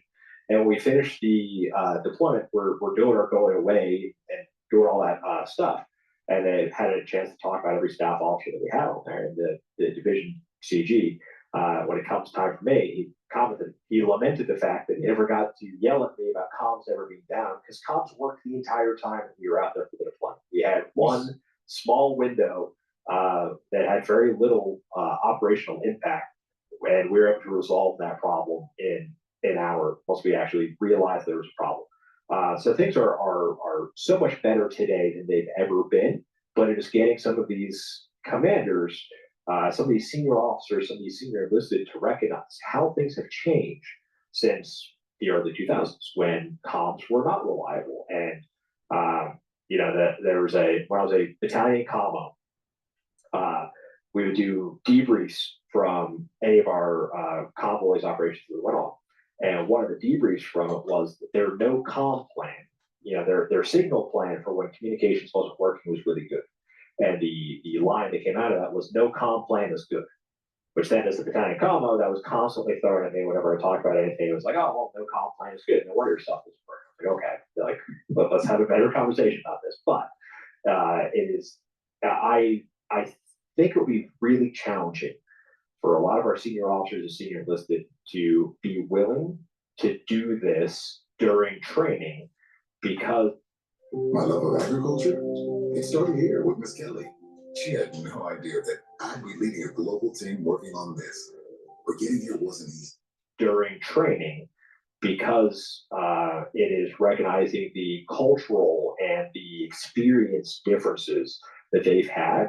However, I'm also of the opinion that as soon as rounds start flying, this will be the natural occurrence, because if we don't do this, I think we're going to have a lot of dead colonels and generals, and the living colonels and generals will take the hint and start doing this from a distance, so that they don't have their C2 nodes destroyed, and they don't lose tempo as a result of having those C2 nodes destroyed. All the arrested staff members that enable us to be able to do all these things across the warfighting functions. I think this is a natural occurrence. So I'm just trying to get ahead of the curve, so people start thinking about this before we start having dead Marines.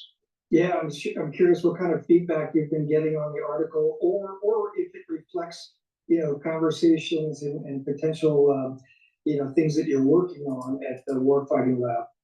So Russians' failure. Most of the feedback that I have gotten has been positive, of people saying this makes sense. This is the direction we need to start changing things to.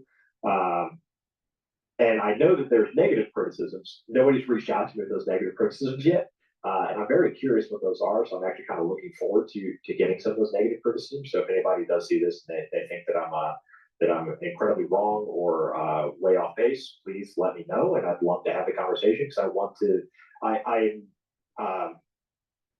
frequently when I go through these things, I hope that I'm wrong.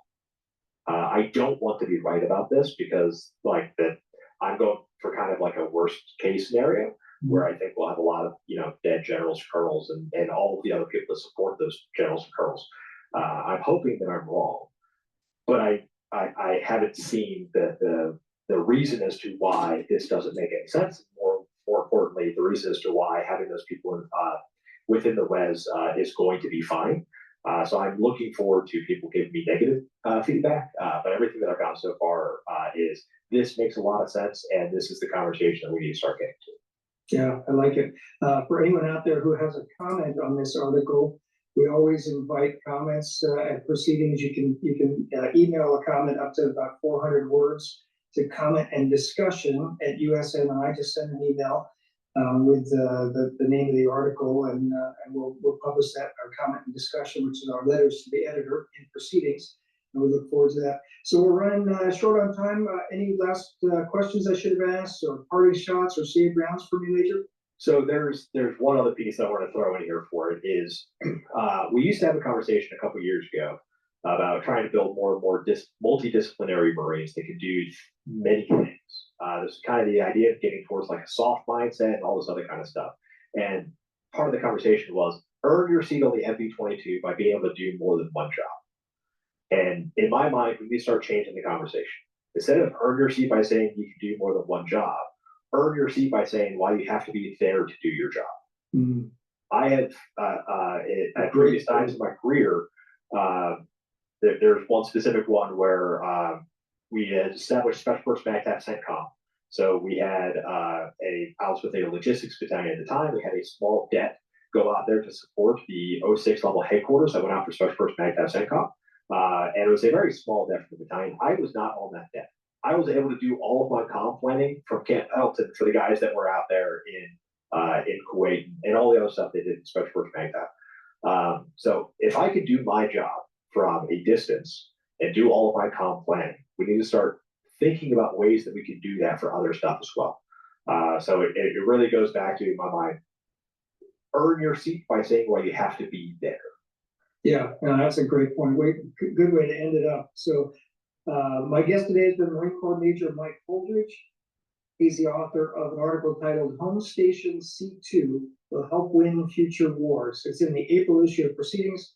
Mike, thanks for writing for Proceedings and for being on the show today.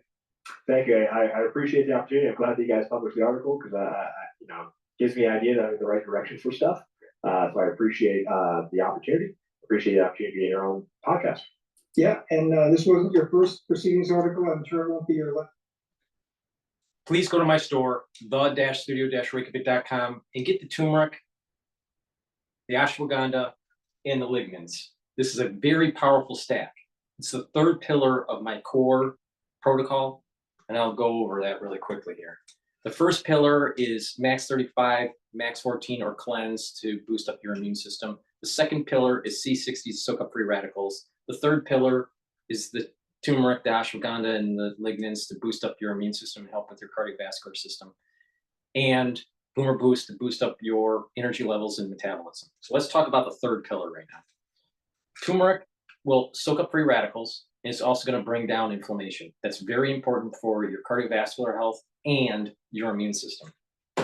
Ashwagandha root will bring down cortisol levels and help control your blood glucose levels and reduce inflammation. Again, important for your vascular system and for your immune system.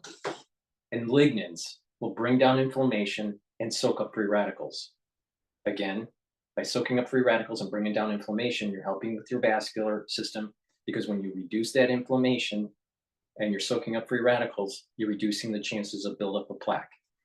And lignins helps with boosting up your immune system and helping with your endocrine system. It's a powder, so you take it each day. So you get a little scooper, you take it once a day. This is a month's supply or so. So take the turmeric, the ashwagandha, and the lignins for the most powerful combo to boost up that immune system and help with that cardiovascular health. So please go to my store, get the turmeric, the ashwagandha, and the lignins, use discount 5, and you get $5 off any order.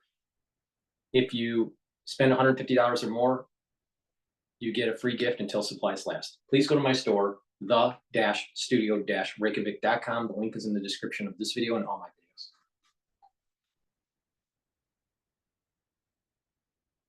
All right, let's go to Wall Street Journal, a neglected Indo-Pacific military posture.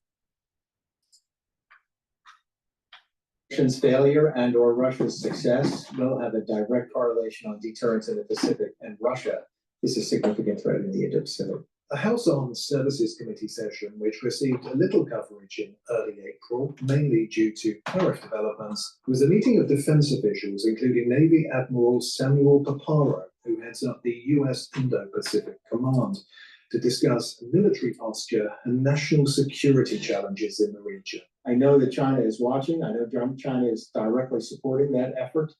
And I think that Russian success will embolden China, and Russian failure will give China pause and would enhance our deterrence. One of the biggest challenges in the region right now is the ever closer cooperation between China, Russia, and North Korea, for which Admiral Paparo says each country now compensates for the other's weaknesses. China has provided 70% of the machine tools and 90% of the semiconductors to support Russia's rebuilding its war machine.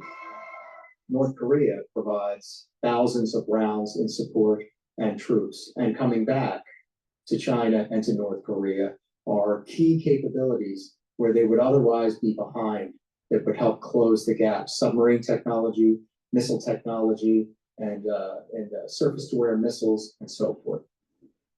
Admiral Paparo said that one of the critical needs that would provide a big deterrent advantage to the US is through the Counter-Sea Five Eyes Secure Communications Initiative. The ability to dazzle, deceive, destroy, the adversary's ability to see and sense, and then hardening our own ability to give a high-fidelity common operating picture to units to unlock their ability to operate tactically. But digging deeper, he said there were many other areas that also needed more attention. Having 90% of the space lift in the world to bring counter space capability, and then to continue to enhance our cyber capability, and many others in the form of long-range weapons, in the form of unmanned and AI systems that affect air denial and sea denial in enclosed places such as the Taiwan Strait, augment these. One ongoing effort for the Indo-Pacific region is AUKUS, the trilateral security partnership that involves the US and the UK assisting Australia in acquiring nuclear-powered submarines to recapitalize their new navy. AUKUS delivers something to Indo-PACOM that is critical and could be a key advantage, and that is an Indian Ocean submarine base. This gives us faster response time to the South China Sea than in Hawaii, in Washington, in San Diego. It gives us the key ability to maneuver into the Indian Ocean without the burden of having to go through straits. Can you tell me where are we in relation to the need for getting to that 2.33 submarines a year for AUKUS and ourselves? Presently, we have a generational advantage from a submarine standpoint against our adversaries. And this is key, critical, and indispensable to the ability to prevail. The PRC, though not perfectly linear, but the PRC is outproducing the United States by a rate of 2.0 per year to 1.28 presently attack submarines per year. What's your take on that, Admiral Carl?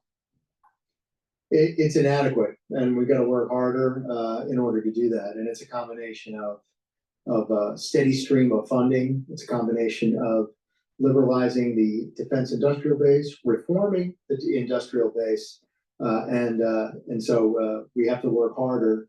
We have to get to 2.3, 2.4, 2.5 per year, and we can't rest until we do so. Other vital Navy operations, such as the Amphibious Ready Group and the Marine Expeditionary Unit, are also facing an uphill battle over resources in the Indo-Pacific. What do you see as your alternative in a crisis response if when you call for an ARGMU, there's not one to be had?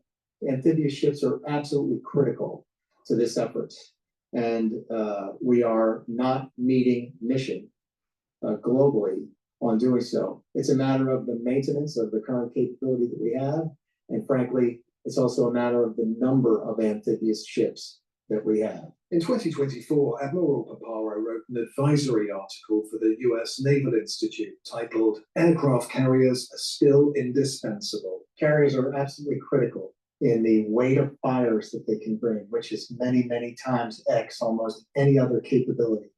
And when knitted together with the rest of the joint force, they're part and parcel of an all-domain force, executing every mission from ASW to strike to air superiority. It's a mobile, capable airfield that the enemy would have to work very hard to target. And they work hard to target them because they are so afraid of them. Representative Kiggins made the point that right now we continue to decommission ships at a rate that far outpaces new construction. In some cases, investing in maintenance and upgrades only to retire ships as soon as they return from deployment. Given our growing global commitments and the urgent need for naval presence, how does this approach make sense, Admiral Paparo, and why are we decommissioning ships and we are clearly short on capacity? I'm not a proponent of divest to invest. I'm a proponent of make before break. And I prefer not to decommission combat relevant capabilities until its replacement is on board. So its sailors and Marines can properly transfer to that platform and get into the fight. Also aging are the F-18 squadrons in the Atlantic. How would an F-35 integration help with your mission? F-35s are critical, and we cannot make that transition fast enough across the force, and F-35 must be a part of the Atlantic fleet, in my humble opinion.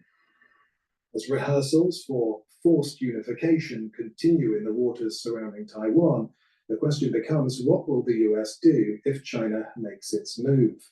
Accelerating US military investments will surely help, as would a return to alliance building in the region and further afield.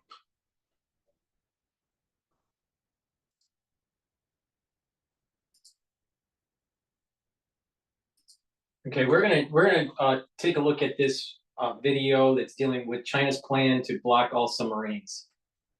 Please go to my store, the-studio-reykjavik.com, and get the great deodorants that also help to detoxify your body.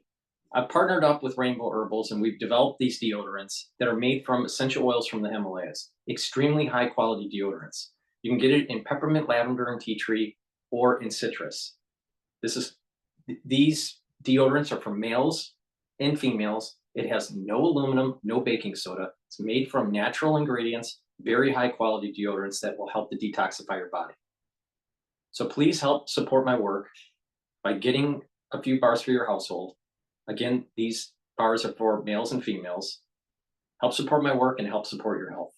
Go to my store, the-studio-reykjavik.com, use discount 5 and get a few bars for your household. If you spend $150 or more on any order, you get a free gift until supplies last. Now let's talk about another great supplement that I have, which is the first pillar of the core protocol that I've been talking about. You can get Max 14, which is 14 parts per million, Max 35, which is 35 parts per million, or Cleanse, which is 30 parts per million. Depending on the parts per million, depends on the price point. So I have available 3 different price points for you at different ppms. These will help to boost up your immune system. You take a teaspoon a day, swish it in your mouth, gargle about 20 seconds, 30 seconds, and swallow. What that will do is improve your oral cavity and your oral pharynx. It will help to maintain the health of your epithelial lining and your mucosal barrier.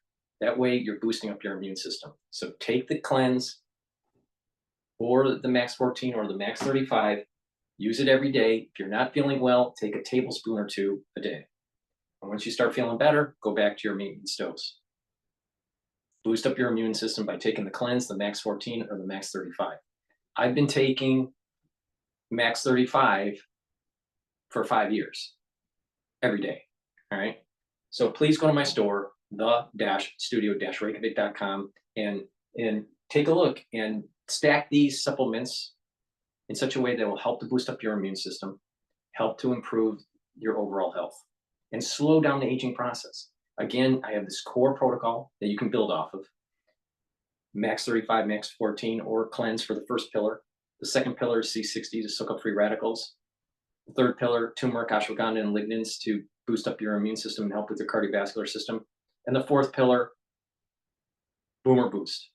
Boost up your energy levels and your metabolism. Please go to my store, use discount 5 and you get $5 off. The world's oceans are a vast and mysterious expanse, and beneath their surface lurks an invisible armada. Right now, at this very moment, an unknown number of submarines, stealthy, silent, and armed with the most advanced weaponry ever devised, are gliding through the depths. From nuclear-powered ballistic missile-armed submarines capable of wiping entire cities off the map, to attack submarines stalking their targets from the darkness of the ocean floor, ready to cripple their enemy's surface operations. These vessels operate in a realm beyond civilian sight and often beyond accountability. Just last year, a Russian Kilo-class submarine was detected inside the Philippines' exclusive economic zone and had to be escorted out by the Philippines Navy. Every major naval power maintains a fleet of these submarines, and every major naval power has invested billions of dollars into detecting and destroying these dangerous machines. This technological battle is coming to a fore in the seas surrounding Taiwan, where China is currently building what is being dubbed the second Great Wall of China, the Great Underwater Wall of China. This wall isn't designed to stop the advance of Mongol hordes, but designed to detect and locate even the stealthiest of submarines. One of the many new technologies being deployed around the world to even the battlefield against these powerful submarines. Since 2016, China has been operating 2 underwater sensors, one located in the deepest point on Earth, Challenger Deep, and another off the coast of Yap, Micronesia, both within earshot of America's farthest. I'm done spending an obscene amount of money on takeout every done. I'm getting back on track with Factor, fresh, never frozen meals or canned fish. This takes us so much time for it. Both within earshot of America's farthest flung military outpost in the Pacific Ocean, Guam, and directly on the path through one of the primary entry points into the South China Sea. These sensors have been tracking US naval movements for nearly a decade, and that program is being expanded to cover the entire maritime border of China to ensure submarines cannot enter Chinese territory without being detected, something that could cripple an amphibious invasion of Taiwan before it even started. This great wall of acoustic sensors are currently being installed at an estimated cost of $300 million, and China has not been shy about sharing their new capability, with videos of the installation process and scaled models of the system being shown off on national Chinese news. Each of these devices that we saw fiber optic cables being attached to by an ROV is a sonar array. These are active devices that send pulses of sound and wait for a return signal, with 3 of them being attached to a primary gateway, allowing them to precisely triangulate the position of anything within range. The system also incorporates hydrophones, passive detection that simply listens for intruders. While nations around the world have spent billions developing ultra-quiet submarine technologies, this system prevents an enemy from being able to locate the sensors through those sonar pings, which are audible to their target. Each cluster of acoustic sensors are estimated to have around a 160-kilometer range, and China is expanding that system to cover every entry path into the South China Sea. The system is powered through cables linked to onshore facilities, delivering 10 kilovolts of high-power direct current, while each of the sensors are connected by optical fibers, allowing data to be quickly shared and analyzed.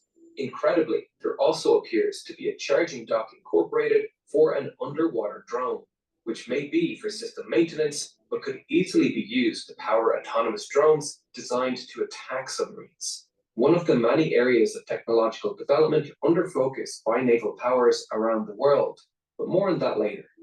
This is a massive undertaking. This scale model depicts the system as it was installed and tested off the southern coast of Hainan, which is also one of China's primary submarine pens and a vital part of their force projection into the South China Sea. Detecting a submarine is simply the first part of countering them, and there are many more ways of unmasking these machines as they lurk below the surface. Sound isn't the only way. This is the Lockheed P-3 Orion, one of the primary tools in the United States submarine hunting arsenal, and one of the few planes in the United States military that has been in service for over 50 years. It can carry a huge range of anti-submarine weapons like the Mark 50 torpedo. It was specifically designed to attack deep-diving submarines, and its primary design feature to allow it to complete this task is its propulsion system. We need a high energy density power source to achieve the speeds and range needed for a weapon like this. But there's one major problem for a device designed to dive to the extreme depths that submarines dwell in. The pressure outside the torpedo continually rises, and eventually that pressure is going to be higher than the exhaust pressure of the engine. This can be solved by actively pumping the exhaust out, but there is a more elegant solution: storing the exhaust products on board. For most combustion engines, this is a recipe for disaster, but with the right reactants, it can work. This torpedo is powered by a lithium fuel and a sulfur hexafluoride oxidizer, a highly unusual fuel oxidizer combination, but they have one critical property. The volume of the products of combustion is smaller than the volume of the reactants, allowing them to be stored on board without any pressure buildup. The reaction occurs inside a boiler where the heat generated is used to create steam, which drives the propeller. The steam is then driven to a condenser mounted on the outside surface of the torpedo, where it can be cooled by the surrounding water rushing by, and then returned to the boiler as liquid water. This system also means the torpedo does not have an exhaust wing, making it harder to detect. However, the P-3 is rarely used in an offensive manner. Its primary role is in reconnaissance, and one of its most distinguishable features is this huge pole sticking out of its rear stabilizer. This is a magnetic anomaly detector. It searches for the tiniest disturbances in the Earth's magnetic field. The hull of a typical submarine is... Critics everywhere are calling Marvel Studios Thunderbolts one of the best Marvel movies of all time. Thank you, we needed that. Yeah, I think so. The hull of a typical submarine is made out of ferrous materials that become magnetized by the Earth's magnetic field. This induced magnetic field then disrupts the relatively constant distribution of the naturally occurring magnetic field. There are a couple of methods to measure magnetic field anomalies like this. We have quantified the strange induced magnetic fields of Europa using a fairly simple magnetometer. It consists of a base coil wrapped around a metallic ring core. On one half of the ring, the wire coils clockwise, and on the other half, it is wrapped counterclockwise. Another measuring coil is placed on top of this ring to measure the magnetic field running through the core. Without an external magnetic field, the magnetic field generated by these opposing coils would cancel each other out. But when placed inside a magnetic field, the core has a slight bias in the external field's direction. This can be sensed in the outer windings and measured as an electric current, allowing us to detect magnetic fields with precision, but not enough precision to detect a submarine. For that, we need a device with an incredibly high sampling rate and sensitivities as low as 0.001 nanotesla, 50 million times weaker than the Earth's magnetic field of 50 microtesla. To measure this, we take advantage of light and its interaction with helium atoms.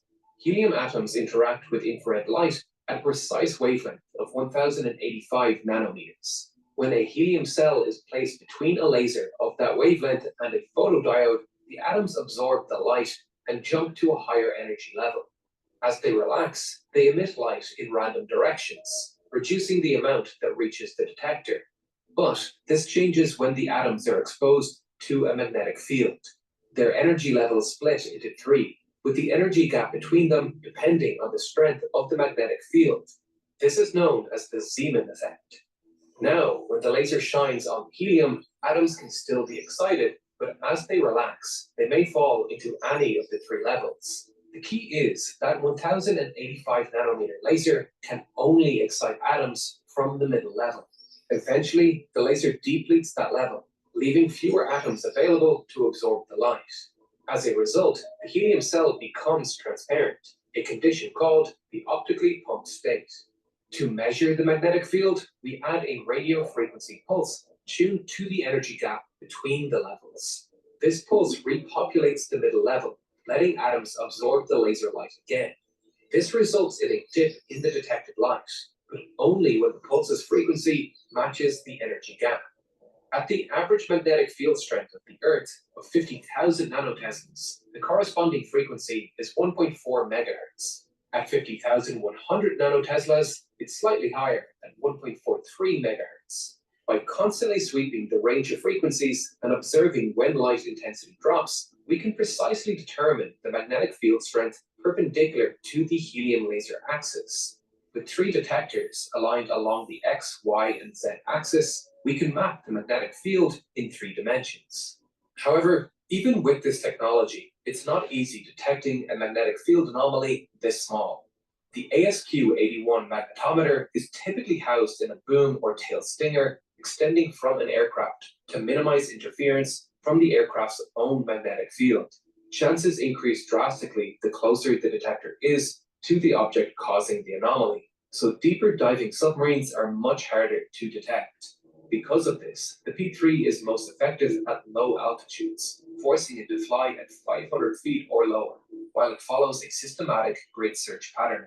This is a useful tool that appears in every large Navy arsenal, but for every military technology that develops, a counter is also developed. Not all metals are ferromagnetic. Is the client's project on budget? We're probably over, but by how much? I'll take tomorrow to figure it out before he asks. Not all metals are ferromagnetic.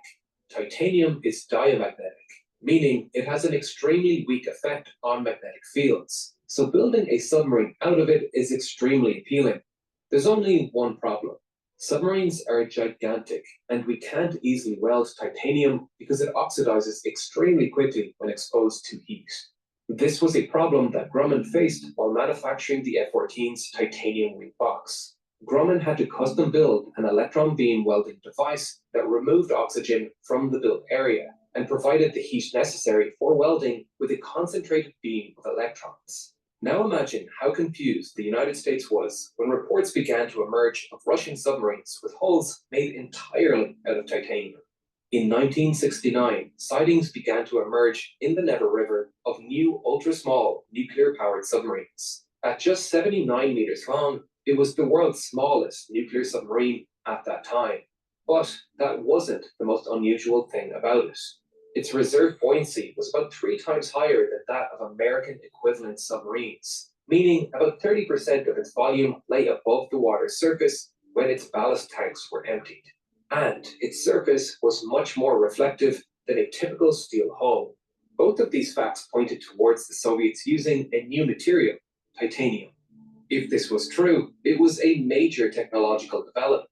titanium strength to weight ratio would allow the submarine to be lighter, smaller, stronger, faster, and capable of diving even deeper than its steel counterparts, while being extremely difficult to detect with magnetic anomaly detectors. This news shook CIA analysts. A submarine that could dive deeper and avoid being detected was a major advantage. How were the Russians building something this big out of titanium?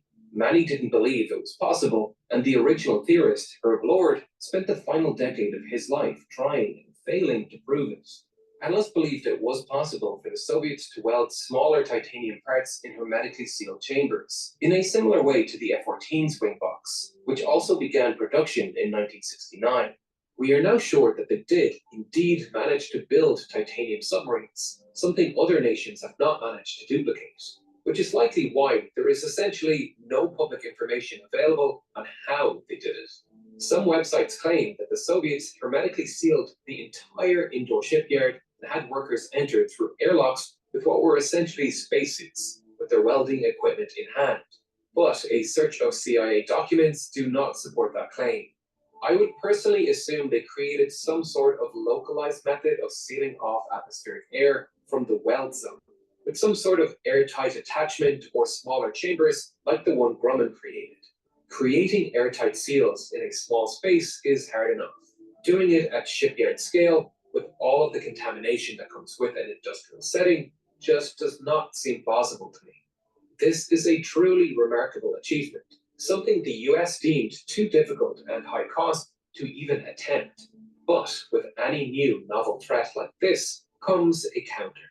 This submarine could travel at 40 knots while submerged, faster than any NATO submarine, and somehow faster than any torpedo too.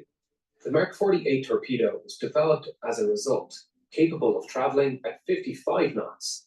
It uses a fuel specifically formulated for torpedoes called autofuel. It's a pretty amazing red monopropellant, meaning the fuel and oxidizer are combined into a single mixture. It was specifically formulated to be stored inside torpedoes for years without any issue. And surprisingly, it's pretty hard to ignite, considered non-flammable and non-explosive under most circumstances, which is unique for a monopropellant and important for a device designed to operate deep under the sea. The torpedo also has a unique propulsion system. It uses something called an axial flow liquid propellant swash plate pump jet engine. That's a lot of words that you probably understand individually, but when combined, it becomes a bit of an engineering riddle. Axial simply means the pistons are parallel to the drive shaft, helping reduce the cross-sectional area of the torpedo without sacrificing piston head volume. But this means we need to replace the camshaft that converts the reciprocating motion of the pistons into rotational motion in the drive shaft. For this, we need a swash plate. These 6 pistons then drive the 2 contra-rotating propellers that are shrouded by this ducting and nozzle. This is a pump jet, making... We're Phoenix Energy, a family-owned oil company focused on unleashing American oil from North Dakota and Montana. We've already sold over... This is a pump jet, making this torpedo a scary adversary for any submarine. But first, it needs to find its enemy. It has active and passive homing sonar for this purpose. And when it's first fired, a wire follows it out from the torpedo tube that connects it to the submarine's superior sonar. Its target is to strike near the midriff of the ship. This is a big torpedo with a massive warhead. When it explodes, it's capable of breaking the back of even the strongest titanium submarine. This is what it looks like when it finds its target. Here, it is striking the Australian destroyer HMAS Torrens in 1999. And here it is striking the American USS Fletcher during a 2008 RIMPAC exercise. Once a submarine is found, it's not a safe place to be. This is why so much of the battle against submarines revolves around detection and tracking. Much of the major advancements in submarines have revolved around reducing their audio and magnetic signatures, but a new technology has joined the race that needs neither. Space-based synthetic aperture radar, or SAR, and in 2023, China launched 4 satellites that utilized this technology over the Western Pacific to monitor sea traffic. This technology is honestly pretty insane because they aren't just detecting surface movement. They can detect submarines under the surface by looking for their distinctive wakes that travel to the surface. To do that, the radar has to have excellent resolution to picture fine details, which can be difficult for typical radar, as resolution is directly related to the length of the radar's antenna. The equation to calculate the length of antenna needed for a particular spatial resolution is pretty simple.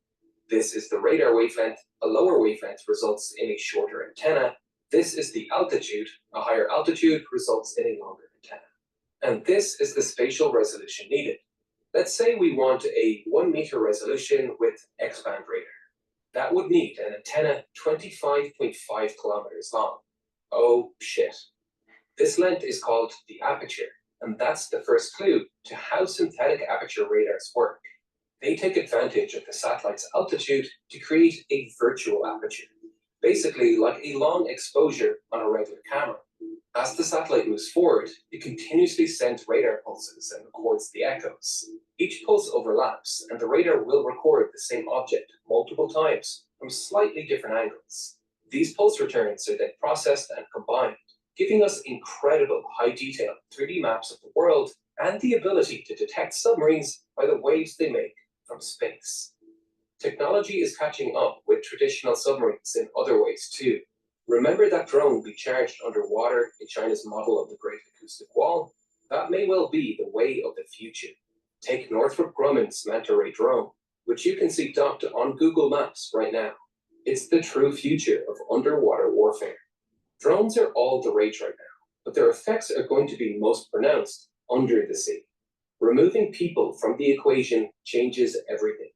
Drones never need to surface. With those underwater power cables, we can recharge them at a hub and have the drones continuously patrol their area. With no need for crushable air inside the hull, we can get more creative with our design choices. First, we can switch from metal to reinforced plastics and lower our magnetic signature. We can use batteries with near-silent electric motors to massively reduce our audio signature. And when needed, they can anchor themselves to the seafloor, turn off all of their major functions, and just enter listening mode. No need for a great wall when you could have a great swarm. These autonomous electric submarines are likely going to make crude submarines the thing of the past in the not-too-distant future. Keeping on top of changing technology is important for any industry, and today's sponsor, Onshape, fixes a lot of the problems I faced when I was working as a design engineer. Onshape is a fully cloud-based CAD platform, meaning there's no software to install and no outdated. It's pretty amazing the advancements in submarine technology and submarine surveillance technology. Please go to my store, the-studio-reykjavik.com, and take a look at this stack that I'm going to be talking about, which will help with your musculature and your cardiovascular health and your immune system. Let's start with olive leaf extract. Olive leaf extract will lower inflammation and also help to bring down LDL levels and increase your HDL levels. So it's going to improve your lipid profile. By lowering inflammation, you're helping your cardiovascular health because you're reducing plaque buildup, but you're also helping your immune system by bringing down inflammation. In addition, olive leaf extract, by improving your lipid profile, is going to reduce plaque buildup. So get the olive leaf extract. It's a dual purpose product. You can take it separately or you can take the stack. That's very helpful for you. So take a look at the olive leaf extract, use it every day. Now, a great product that I have is omega-3. Omega-3 brings down systemic inflammation. So that's going to help with your immune system, but it's great for your cardiovascular health. Omega-3 also prevents red blood cells from sticking too much. So it's going to prevent overclotting. And omega-3 helps with the lipid profile, brings down LDL levels and helps to boost up your HDL levels. So you're reducing the chance of plaque buildup. So these stack really well together. Now, as you get older, you need to maintain muscle mass and gain muscle mass. Taking Myotrol will help you do that. This has flavonoids, lignans, and polyphenols that help with the gene expression to build muscle. Do some resistance training, take Myotrol, and it'll help to build muscle and to maintain muscle. Really important if you're 40 years old, 40 years of age or older to take Myotrol every day. Also, Myotrol will help with the health of your mitochondria. And because of the lignans in this, it will help to bring down inflammation. Now, Myotrol can also be used for people that are athletes, younger or older, to help build muscle. So take Myotrol every day, maintain and build muscle, very important, especially when you're age 40 years or older. And stacking this, where you're helping your immune system, you're helping your cardiovascular system, and you're building muscle at the same time. So a great anti-aging stack that will help to target multiple systems. So go to my store, the-studio-reykjavik.com, use discount 5 and you get $5 off any order. And if you spend $150 or more on an order, you'll get a free gift until supplies last. Please go to my store, get the Myotrol, get the omega-3, get the olive leaf extract, stack them to get the max benefit. You can take them separately, it's up to you. But like I said, if you stack them the way I'm telling you to stack them, you're going to be targeting multiple systems. With that said, let's take a look at some of the other news that's going on. Let's go to CNN. They're talking about supply chain expert reacting to Warren Buffett's criticism of Trump's tariffs. With my family schedules under control, we can actually spend time together. Skylight Calendar is the perfect Mother's Day gift, and it really makes me feel seen. No more. A new round of tariffs is expected to have a major impact on the auto industry. And starting today, nearly all imported auto parts will come with a 25% import tax. And that levy does not protect cars made in America. Not one of the 10 million cars to come out of US plants last year was built without at least some imported parts. And while consumers may not see any price hikes right away, experts estimate the tariffs could ultimately add about $4,000 to the cost of vehicle. CNN's Julia Vargas Jones is joining us now live from the Port of Los Angeles. Julia, how soon could consumers start to feel these impacts? Well, like you said, Jessica, for those full cars, if you're buying a new car, it might not be right away, but if you need a repair in any of the parts for your car in the next weeks, you might be able to notice a little jump on the prices already. But we're also hitting another milestone this week. You know, those tariffs that went into place on April 9th for all of the ships that were leaving China, all of those ships have already arrived here now. We're seeing the first wave of merchandise that's arriving from China that is subject to that 145% tariff. And that is already having an impact here in the Port of Los Angeles, the largest port in the United States. A lot of merchandise from China comes in through right here. We spoke with the executive director of the port, Jim Soroka, who said they're already seeing a 35% drop in arrivals for next week. So we are already seeing an impact. The importers are saying we're going to wait and see what happens with these tariffs first, and then we'll make decisions as to what to do. But in the meantime, what do you do if you have merchandise that's arriving, you already paid for it, now you have to pay the tariff? Well, one way that business owners are going around this is looking at bonded warehouses. These are spaces that are completely legal in U.S. soil. They're really close to ports like this one, where you can store your merchandise for up to 5 years and you don't have to pay taxes or tariffs on it until you take the merchandise out, presumably when you've already made a sale. We actually caught up with one of the business owners who runs one of these places. Take a listen to what she said. This was the first big shipment, one of 2 containers, 40-foot containers that came in, products from China that we're offloading, and we're going to put it, that side of our warehouse is the bonded side. And so we can't go in that side.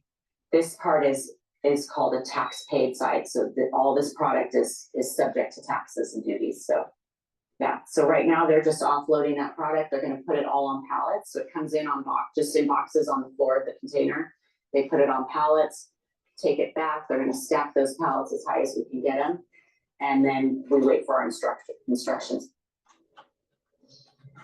And Jessica, those merchandise that you're looking at, that it's all sorts of things. It's all things from parts from guitars that are going to be assembled and made in America to stationery, kitchen utensils, spatulas, strollers, all sorts of things now not going to be going to shelves, right? So that could cause all sorts of other troubles as these business owners are kind of taking a gamble, right? They're saying, we hope that talks with China will go well, and therefore tariffs will go down by the time that we find buyers for our merchandise and have to pay that tax on it. We shall see. Julia Vargas Jones, thank you so much for that. Famed investor and CEO of Berkshire Hathaway, Warren Buffett. All right, before we go to Warren Buffett, please go to my store, the-studio-reykjavik.com, and get the structural nano silver gel. This is a dual purpose product. You can get it in two different types, the tube form or in the quick dispenser. Have some at work, have some at home. You never know when you need it. If you have an abrasion, a cut, a minor burn, put it on there. It'll help to heal. You can use it as a daily skincare. You can use it as an aftershave. And if you're not feeling well, or you're around someone that's not feeling well, put it on your hands, around your mouth, around your nose, around your eyes, around your ears, lightly coat your nostrils. It stays active for 5.5 hours. Have some available. You never know when you need it. Please go to my store, the-studio-reykjavik.com, and get the structural nano silver gel. Again, you can use it as an aftershave. And for people that don't know, if you have nasal congestion or copious nasal drip, you can put this in your, lightly coat your nostrils, and it'll help to reduce that inflammation and that soreness, but also help to slow down the nasal drip. So please go to my store, the-studio-reykjavik.com, and get the structural nano silver gel. Thoughts on the trade war for the first time today. Speaking this morning at his company's shareholder meeting, the Oracle of Omaha called tariffs and trade wars a big mistake. There's no question the trade can be an act of war, and I think it's led to bad things. Just the attitudes it's brought out. In the United States, I mean, we should be looking to trade with the rest of the world, and we should do what we do best, and they should do what they do best. Jack Buffington is the director of the supply chain program at the University of Denver. He joins us now with more. Jack, thanks so much for being here with us. First, I do want to get your thoughts on what Warren Buffett had to say today. We also learned that the 94-year-old will be stepping down as the head of Berkshire Hathaway at the end of the year. So just first to get your reaction about his comments and also this news that he will be retiring. Thanks, Jessica. Well, obviously Warren Buffett is a legend, and I absolutely agree with his points on tariffs. I think he's a legend, but he's also an insider trader that just doesn't get caught. And they create market volatility. And one thing that I think was fantastic about Warren Buffett is his focus on value. His focus on value within companies and economies. We also both agree that manufacturing is the segment that has the most value. So for every dollar of manufacturing activity, there's $2.70 returned back to that economy. So I think Warren Buffett and I would agree that we need to have a more robust manufacturing economy. Not sure if tariffs are the way to get there, though. And listen, you're an expert in the supply chain. I think Americans got really familiar with all of that during COVID and how disruptions can cause major problems and disruptions in the supply chain. Let me just interrupt here. So Port Sudan attack by a drone. We're starting to see, since 2000, I guess it was 2022, the use of drone warfare in the battle space. And it's even happening in Sudan right now. The scene for us about what we're about to experience. We were just talking to our colleague Julia, who's there at the Port of Los Angeles. Set the scene for us. What is the supply chain about to look like? How's that going to affect people out there watching? Yeah, so one thing that was mentioned. With the help of Xero's small business accounting software, I've got the right information at my fingertips. So business is a breeze.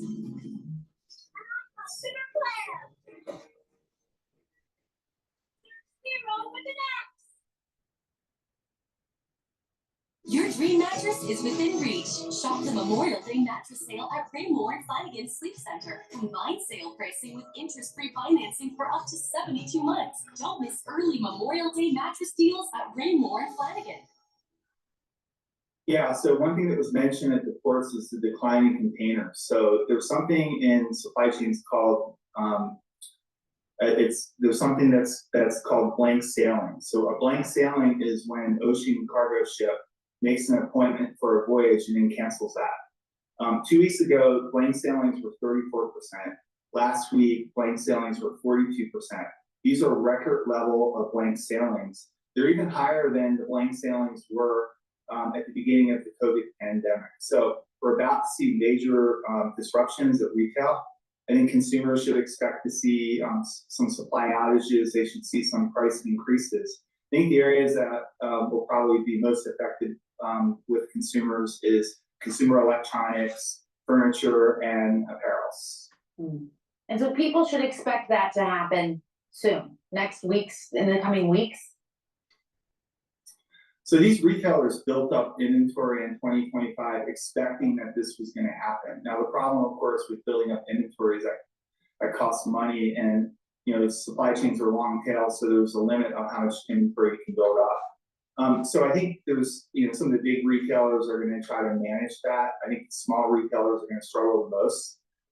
So there's just going to be a lot of disruption, and we'll just have to see what's going to happen. But with these blank sailings, and blank sailings are a sign that manufacturers in Asia are not producing, so they're not loading containers, and containers aren't coming back to the United States. President Trump has said that his tariffs are part of what he calls his plan to bring a new golden age to the American economy. And he's acknowledged that there's going to be short-term pain, and he says it will be worth it. This is what he told NBC's Meet the Press.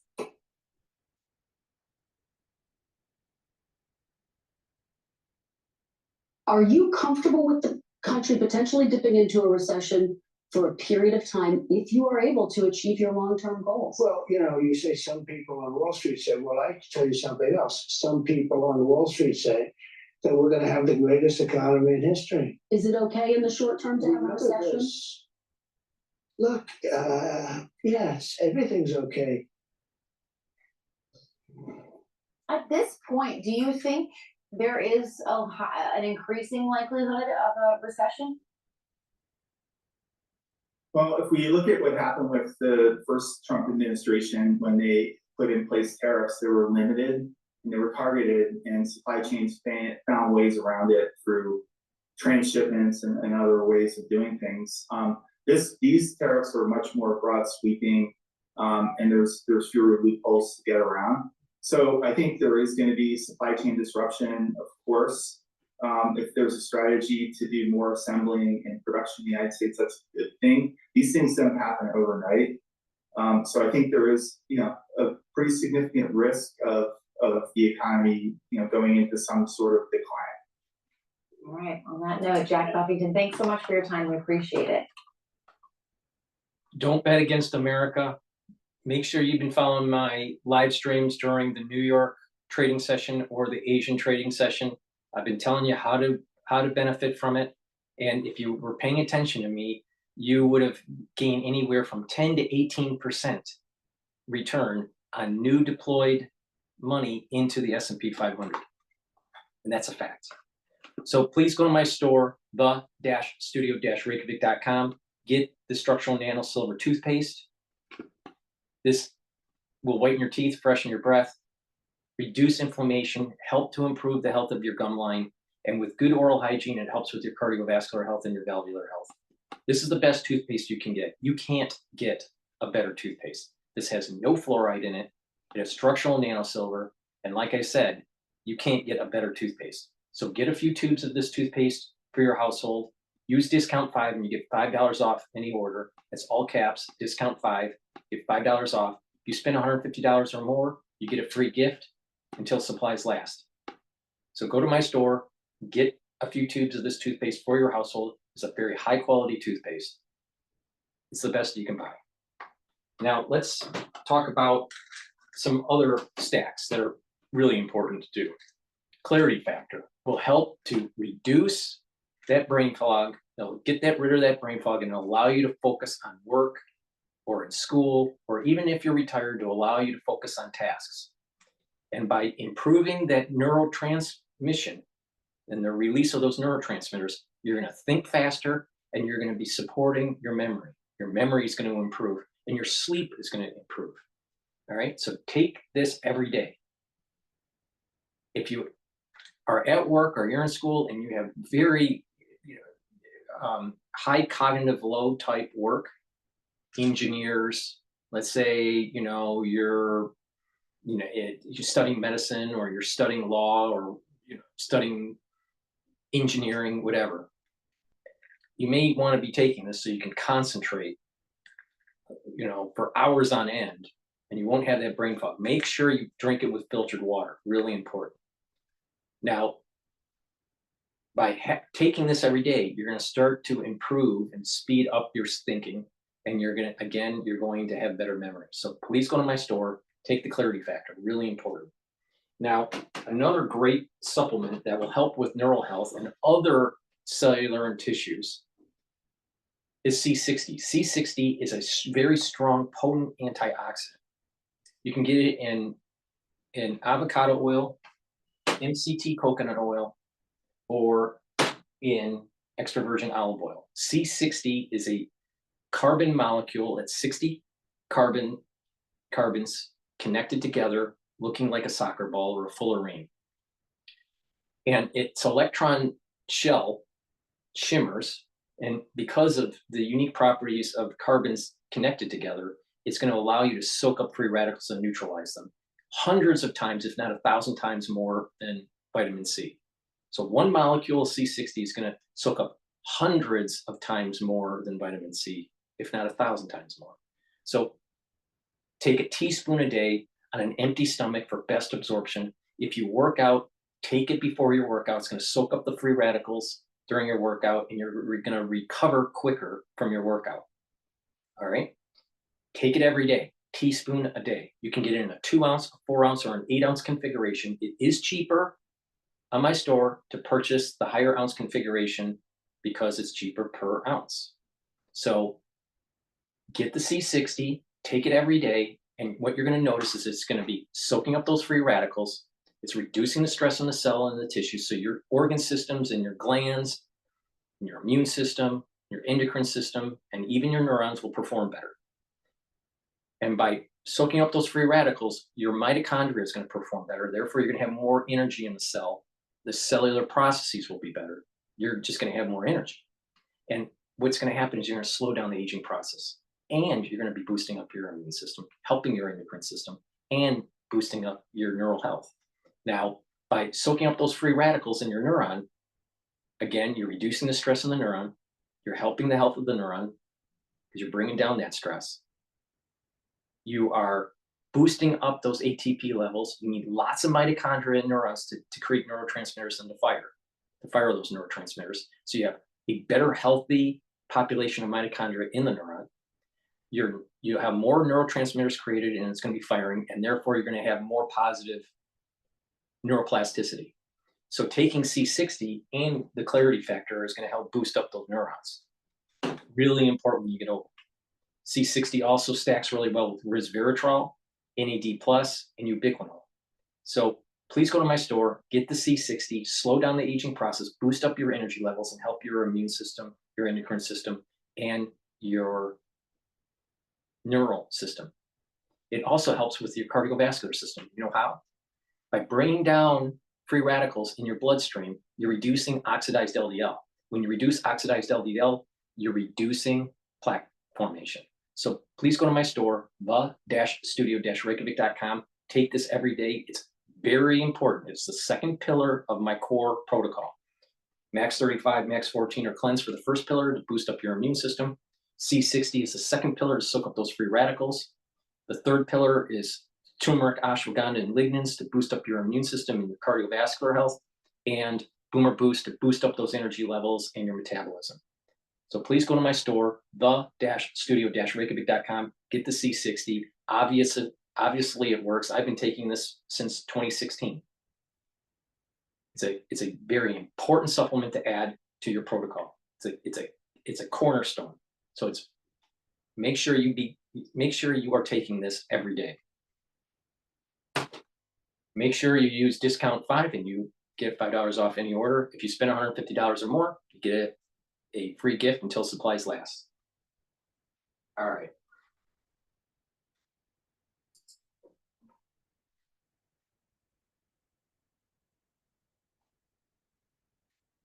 All right, let's go to live now here.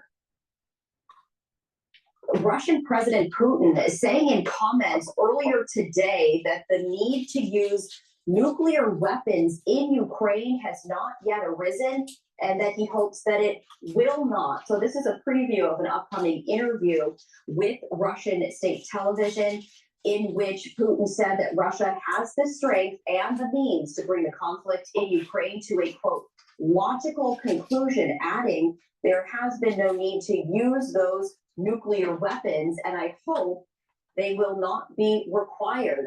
Also stating we have enough strength and means to bring what was started in 2022 to a logical conclusion with the outcome Russia requires. Now, Putin signed a revamped version of Russia's nuclear doctrine back in November of 2024, spelling out the circumstances that allow him to use the country's atomic arsenal, which is the world's largest.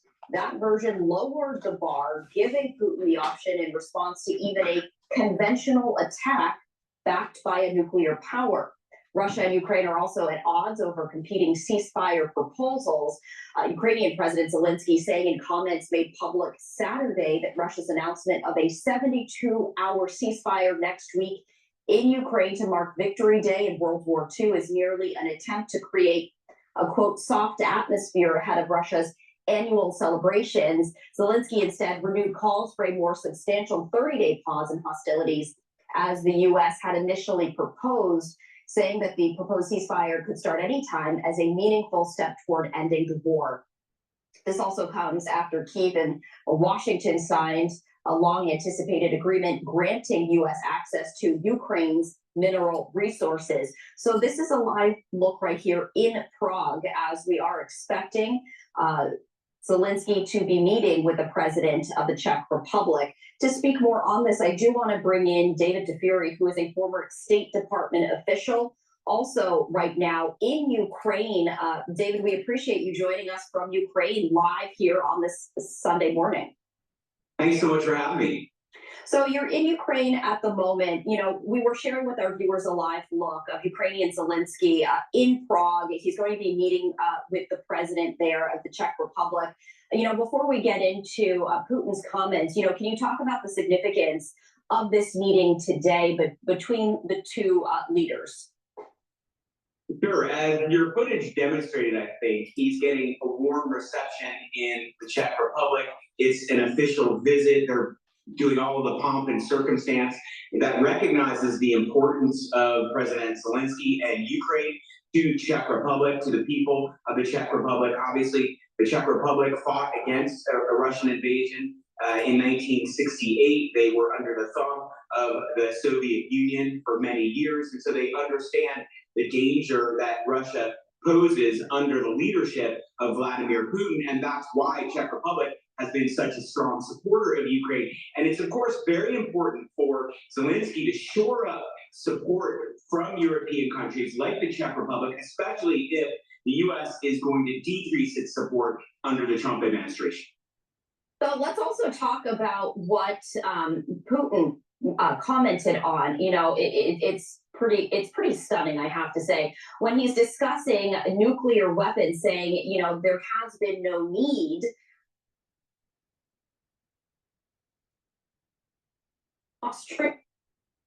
circumstances. Would he actually move forward with any of this?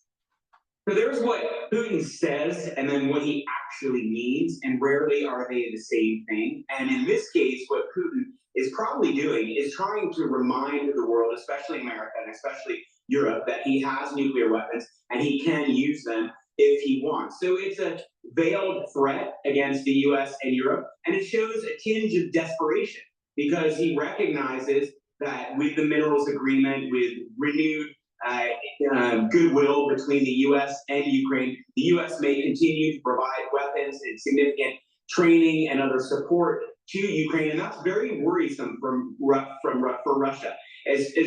Although Putin wants to suggest that they're in a position of strength, they are not in a position of strength, especially if the U.S. maintains steadfast support for Ukraine and Europe steps up and provides more support. Russia is losing so many soldiers. It's spending 40% of its government budget on the military, and it can't keep that up forever. So he's making these bold statements. I have to imagine that the U.S. would not let it get to that point. What is the end goal for Putin then? I mean, he's waving this threat around, but it's unlikely that he will actually act along those lines. So what is the end goal? Is he just trying to show strength as he's in, as you mentioned, a precarious situation right now? I think this is a hand he knows he can play. He knows President Biden was very worried about an escalation to nuclear war, and he knows President Trump is as worried as Biden was, if not more. And so that's the hand he's trying to play. He's trying to remind President Trump of this threat.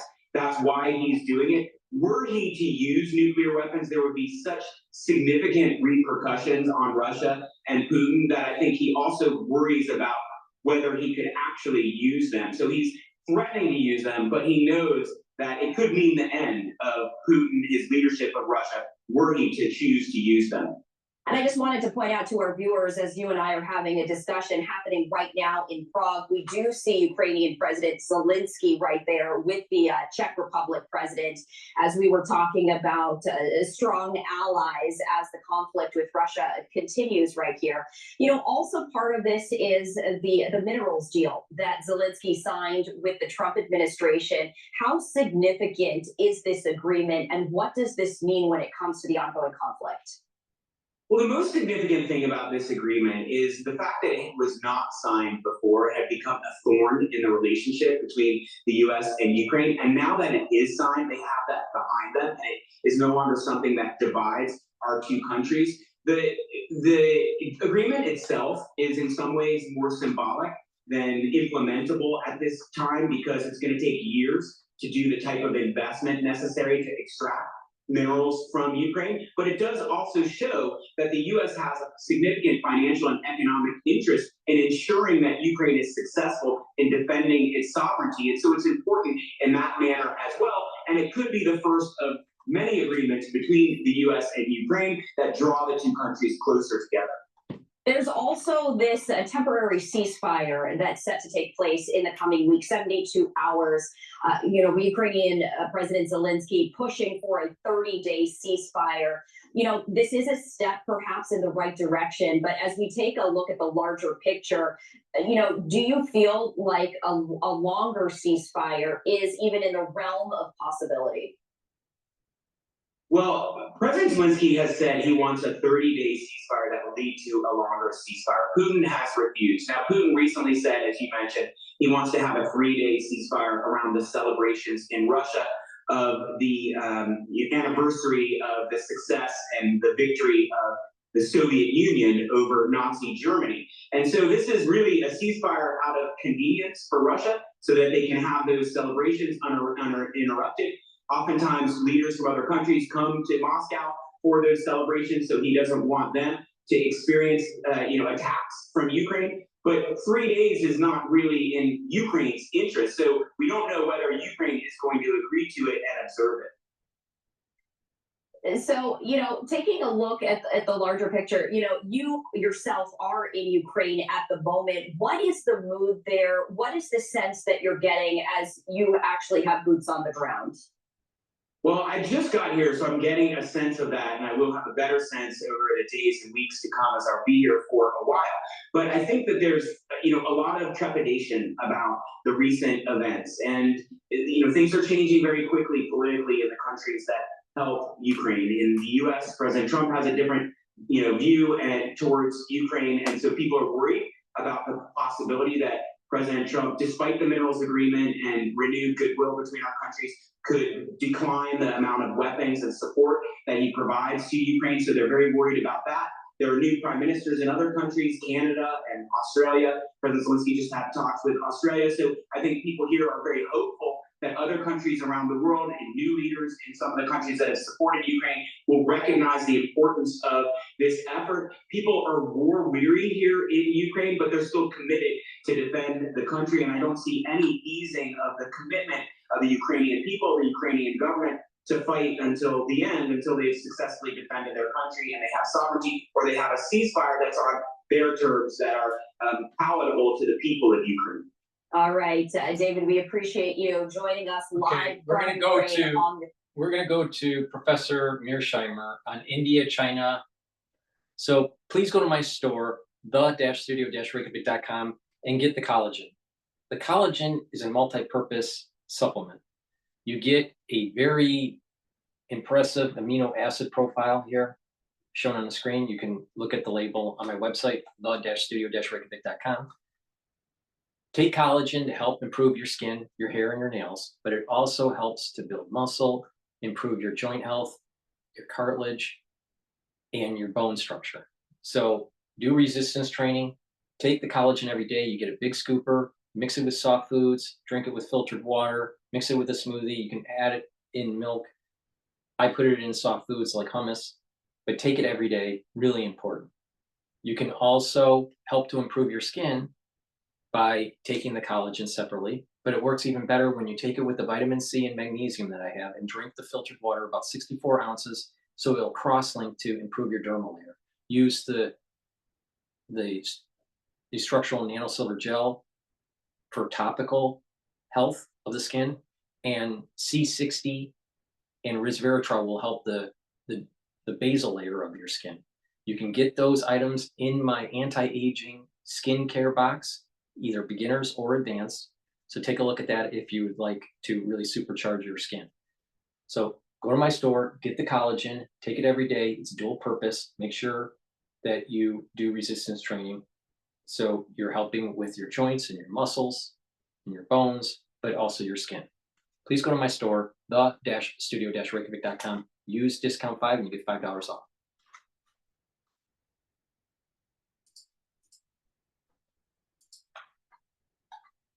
Of Iran. I mean, it's clear that there has been a lot of discontent within Iran. The society is not just this simple, obedient, theocratic state. There is resistance to Khomeini and to the regime. Iran could collapse more quickly than Israel, surely. There's no question that there's centrifugal forces at play inside Iran. But the question I have for you is, okay, what do you suggest we do? Well, maybe help it collapse, let it collapse. And how do we do that? It's a difficult question to answer. I mean, the Israeli solution is to bomb Iran, a massive air offensive involving the United States and Israel against Iran. First of all, I think, if anything, that will cause a rally around the flag effect in Iran, and it will work in exactly an opposite way from the one you're describing. But furthermore, when you get into the business of social engineering on the foreign policy front, Freddie, you invariably get yourself into huge trouble. You want to remember, we tried to do social engineering in Afghanistan. How well did that work out? We tried to do social engineering in Iraq. How well did that work out? We tried to do social engineering in Libya. How well did that work out? I could go on and on. Vietnam. I learned Vietnam, exactly. You know, I cut my teeth on Vietnam. I was in the American military from 1965 to 1975, which was coterminous with the Vietnam War. I learned in those years that you want to stay out of places like Vietnam. If you think you can go into countries like Vietnam, Iraq, Afghanistan, and do social engineering, you're going to get yourself into one hell of a lot of trouble. And I would note to you, Freddie, the Soviets went into Afghanistan before we went in, and that did not work out very well. And the British were in Afghanistan before the Soviets, and that did not work out very well. And the French were in Vietnam before we were in there, and that did not work out very well. And oh, by the way, after we left Vietnam in 1975 and 1979, the Chinese invaded Vietnam, and they got their snouts whacked. You want to stay out of these countries. You don't want to get involved in social engineering. And you certainly don't want to get involved in social engineering at the end of a rifle barrel. Well, that is something, again, going back to your point about Trump's instinct, that's something that the Trump administration appears to understand much more clearly than its predecessors. Absolutely. I think that Trump's basic instincts on foreign policy, the issues that I know about and care about deeply, are correct. His instincts are correct. It's the execution where you run into big trouble. Execution is terribly important, Freddie, in large part because these are incredibly complicated problems. I mean, one of Trump's fundamental mistakes to start with this time around was that he thought that he could deal with the problems rather easily. If you listen to him talk about Ukraine, he thought that he could come in and he could shut down the Ukraine war in a day or two. Indeed, he was talking about shutting down the Ukraine war even before he moved into the White House. Anybody who's studied the Ukraine conflict and US-Russia relations knows that shutting down this conflict and improving relations with the Russians is going to involve a Herculean effort. It's almost impossible to figure out how you can do this. Maybe you can do it, but it's going to be a very difficult task. But Trump was quite flippant in his views about how easy it would be. And he's now finding out it's not easy. And the same thing goes with Iran. And the same thing goes with the Israel-Palestine conflict. And the same thing goes with tariffs. These are really tricky issues. The reason that we rely on experts, and President Trump does not like experts, he prefers to rely on his instincts, as he said when he talked about how he makes tariff policy, prefers to rely on instincts. You can't rely on instincts. You have to rely on experts because these are incredibly complicated issues. I mean, Trump is the ultimate decider, and there's no question about that, and that's the way it should be. But he should be listening to people who have studied these problems and letting them help him figure out how to get out of these problems. But he has not done that. You mentioned earlier about how... Meet the new standard in sleep. This is Podcore Ultra. It's not a bed, it's a revolution in the sleep game. The problem you mentioned earlier about how... I like listening to different opinions, even though I don't agree with them. But the problem that I have with Mearsheimer, that I listen to quite often, is that he has analysis paralysis. Give me a solution. What's the solution? All he does is whine about why things don't work. What's the solution?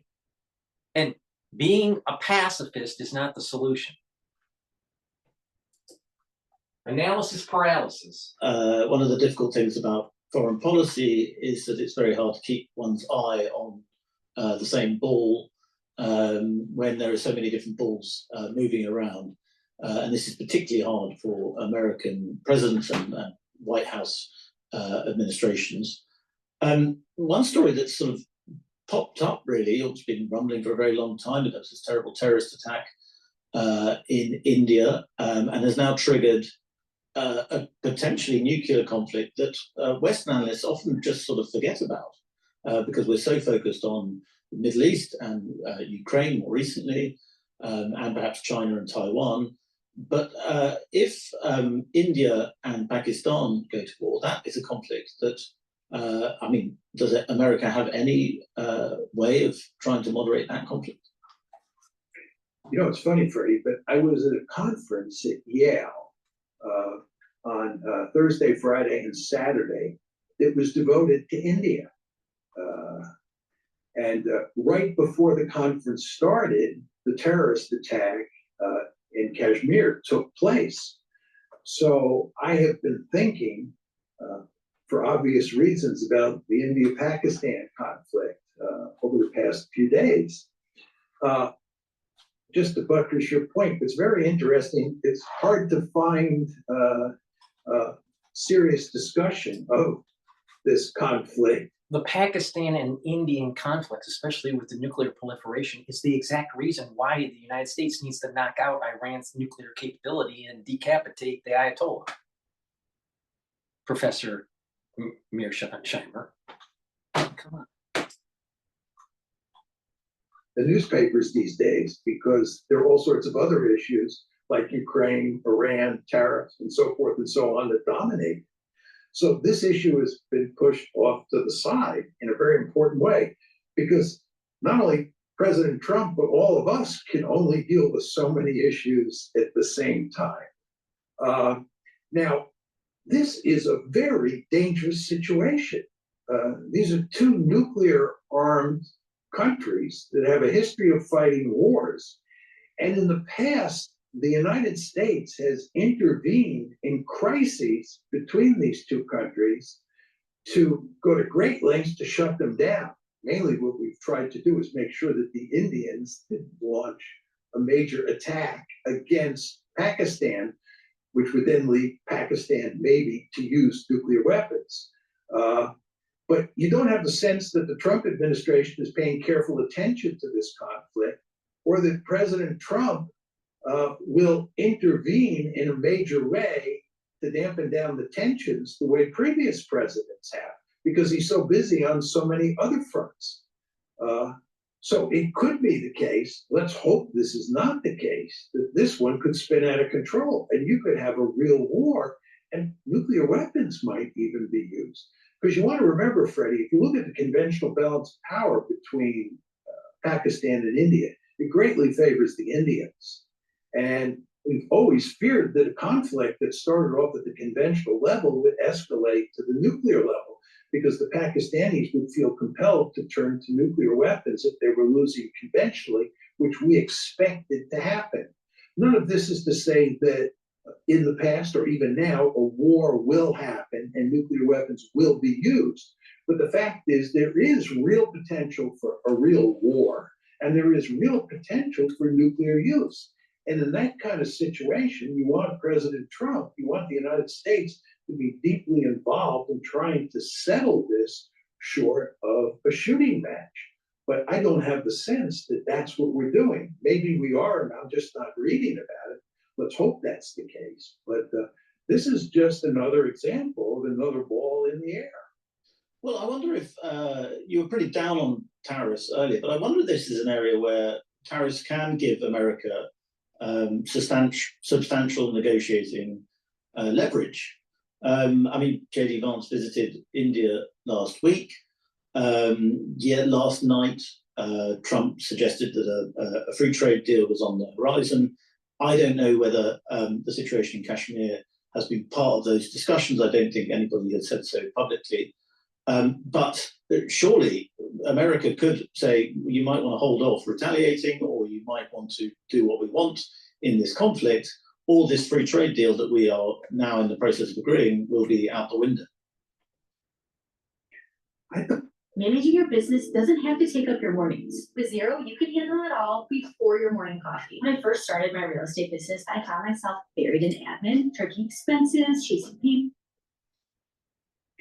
I don't think we would do that. I think relations between the Trump administration and the Modi administration are very good, and we're not likely to play hardball with Modi in the way you just described. But maybe that's the case. I do agree with your general point that although I think that tariffs, the way they were implemented, made no sense, I do think that the possibility of walking back the tariffs does give us leverage over allies. I can't believe that Mearsheimer did not see that Trump was trying to isolate China by having trade agreements with allied nations, especially around the Pacific Rim. And by isolating China, it's almost like a sanction. But he doesn't mention it. Like I said, analysis paralysis.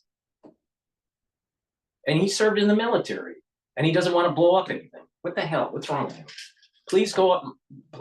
please go to my store, the-studio-reykjavik.com.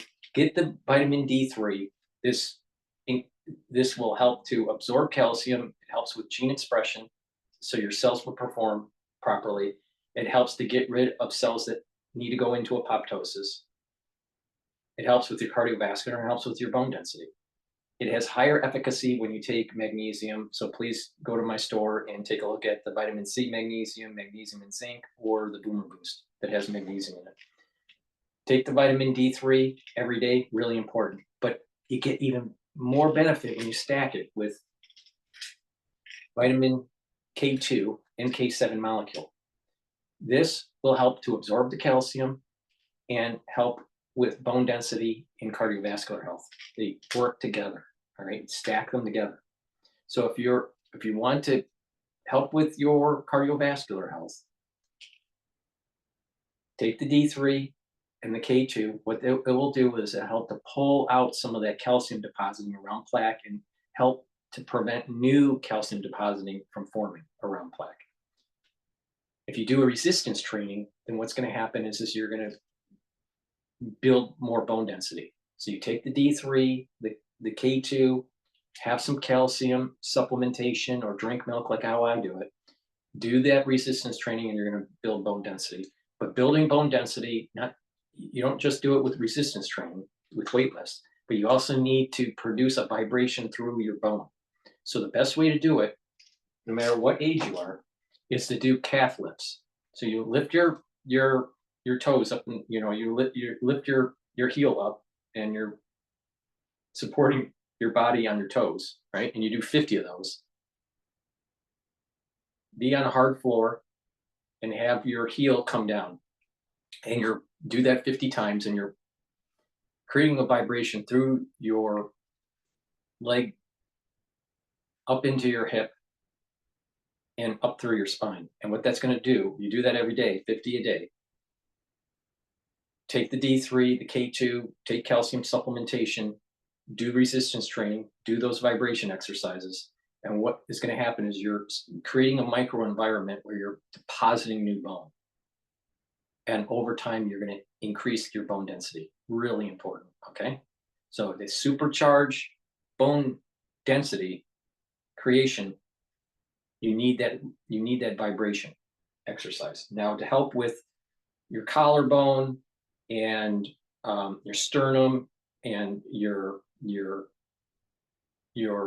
arms, right, and build more bone density there, a great way to build that bone density is obviously doing resistance training, but also you can ride a bike outside, and you'll notice that when you're going over an uneven surface, you're getting a little bit of that vibration through the handlebars into your arms, and that's going to help to create that microenvironment to build more bone density or in those areas. So it's really important, resistance training and vibration exercises in those bones to speed up bone density. Now, in terms of cardiovascular health, like I said, take the D3, the K2, that's going to help to reduce calcium depositing around plaque and help to pull out the plaque over time, pull out that calcium deposits around plaque. But also take the nattokinase. When you have plaque, it's going to cause turbulent flow that leads to clot formation. You don't want that. That's bad. So what you want is to take the nattokinase. It's going to break up the clots, but it'll also help to bring down the LDL levels and increase your HDL levels, so your lipid profile is improved. When you have a better lipid profile, you have less LDL oxidation, and that means that you're going to have less plaque buildup. So by taking the nattokinase, the K2, and the D3 together, and you're doing resistance training, what's happening is not only are you helping with your cardiovascular health, but you're also helping with your bone density. Again, D3's efficacy goes up when you take magnesium. And like I said, you can take magnesium 3 different ways from my store: through the Boomer Boost powder, through the magnesium and zinc supplement, or the vitamin C and magnesium. Please go to my store, the-studio-reykjavik.com. Follow this protocol. It works. As you get older, you're going to need to improve your cardiovascular health and your bone density. Trust me. So if you don't improve your bone density, when you get into your geriatric years and you fall, many patients after 2 or 3 weeks after they break their hip, they die. So that's, so you don't want that. So please go to my store, the-studio-reykjavik.com. And don't be a little lady that can't get up because of a broken hip. All right, let's go back to Mearsheimer and how he has analysis paralysis. He always tells you what's wrong with Trump, but he doesn't give you a solution, except to be a pacifist. And adversaries alike. So I think that we do have some leverage there. Maybe Trump could tell the Indians that he'd give them a real sweetheart deal if he felt they were on the verge of going to war and Trump didn't want them to go to war. But just hard to say what's going on with regard to U.S.-Indian relations over the Kashmir crisis at this point in time. You've touched on China a couple of times. It seems to me, looking at almost everything the Trump administration, this whole Kashmir, Pakistan, Indian, conflict, this would not have we would not have to worry about it if we allowed for our national security state allowed for the nuclear proliferation to happen in that region, and we didn't take it out and forced India to de-escalate their nuclear proliferation and physically knocked out the Pakistani nuclear proliferation. So just extrapolate this to Iran, where it's even a crazier environment, especially with this theocracy with the Ayatollah. And our national security fucks it up again. And what's going to happen is they go nuclear, and it's going to change the whole dynamic of what our optionality is in the region.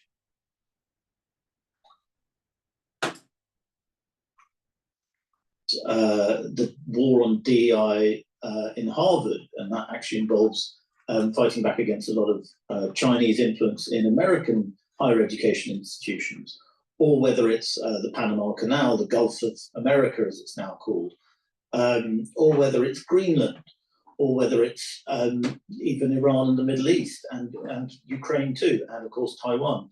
China is increasingly the main strategic focus, and the Trump administration, all the sound and fury that it makes on the world stage, there's always a Chinese element in its thinking. There's no question about that. You want to remember what I said about Trump's first administration, right? Only radical change that was made in foreign policy or domestic policy was with regard to our approach to China. Up until 2017, when Trump moved into the White House, the United States had pursued a policy of engagement with China. This was true in Republican administrations, and it was true in Democratic administrations. Both the Clinton administration and the George W. Bush administration played a key role in bringing China into the World Trade Organization, which helped China grow its economy by leaps and bounds. But when Trump came into office in 2017, he abandoned engagement and he did a 180-degree turn and adopted a policy of containment. So Trump has had his eye on China as a potential threat for a long time. And as I said, he also was interested in improving relations with the Russians in his first administration, because he wanted to have good relations with the Russians so that we could pivot to Asia and so that we could peel the Russians away from the Chinese, right? So from the get-go, Trump has been very oriented towards containing China. Biden, it's important to emphasize, Biden followed in Trump's footsteps. Biden did not go back to engagement. He stuck with containment. And in fact, you could argue that Biden was tougher on containment vis-a-vis China than Trump was in the first administration. Now, Trump is back to dealing with China. He wants to focus on China. This is what we were talking about when we focused on Pete Hegseth before. Hegseth is a China hawk. he wants to contain China. There's just no question about that. And you want to understand what's happened here, Freddie, is that since 2017, when Trump first moved into the White House, the balance of power between China and the United States has shifted in China's favor. We meaning the United States, is still the most powerful state on the planet. China is clearly number two, but China is closing the gap. And the United States lives in mortal fear that the Chinese are going to dominate cutting edge technologies moving forward. We have a competition with the Chinese as to who's going to develop sophisticated technologies moving forward. And the great fear in the United States is that the Chinese are going to beat us at that game. And that's going to have huge economic consequences. And furthermore, as the Chinese economy grows and closes the gap between its size and the size of the American economy, it takes that economic wherewithal and translates it into military might. So the Chinese military is growing more and more powerful with the passage of time. The Chinese are not only building military forces that will be useful in East Asia, they're also developing power projection capability. They're building a blue water navy. They want a military that can go along with their Belt and Road initiative. The Chinese are imitating the United States, and this really spooks the Americans. And the Americans. And here's the point I have with Mearsheimer: analysis paralysis. What's the solution? If it doesn't come out of his mouth that we're launching Tomahawk missiles into the forbidden city and annihilating the CCP, then he's all talk, no action. China. Again, as I said, this was true of the Biden administration, and it is certainly true of the Trump administration. But what you want to understand is that because we're pinned down in the Middle East and we're pinned down in Ukraine, it's very difficult for us to pivot to Asia. The best example of this, and it's a very important example, is our war against the Houthis. Right? The United States has huge numbers of naval assets deployed in and around the Red Sea for purposes of fighting against the Houthis. What's happening is we are expending huge amounts of ammunition against the Houthis that is needed for East Asia. We have large numbers of naval forces in the Middle East that should be in East Asia. It just shows you the difficulty we're having pivoting to Asia to deal with China. And this is all at the same time that China is growing more powerful militarily. And again, this gets back to the Iran scenario. Do we really want to launch a major war against Iran that will go on for a long period of time? I think this is where he makes a mistake. I think this is where he makes the mistake. He's assuming that it would take a long time. I don't think it would take a long time if we're willing to go all out on it.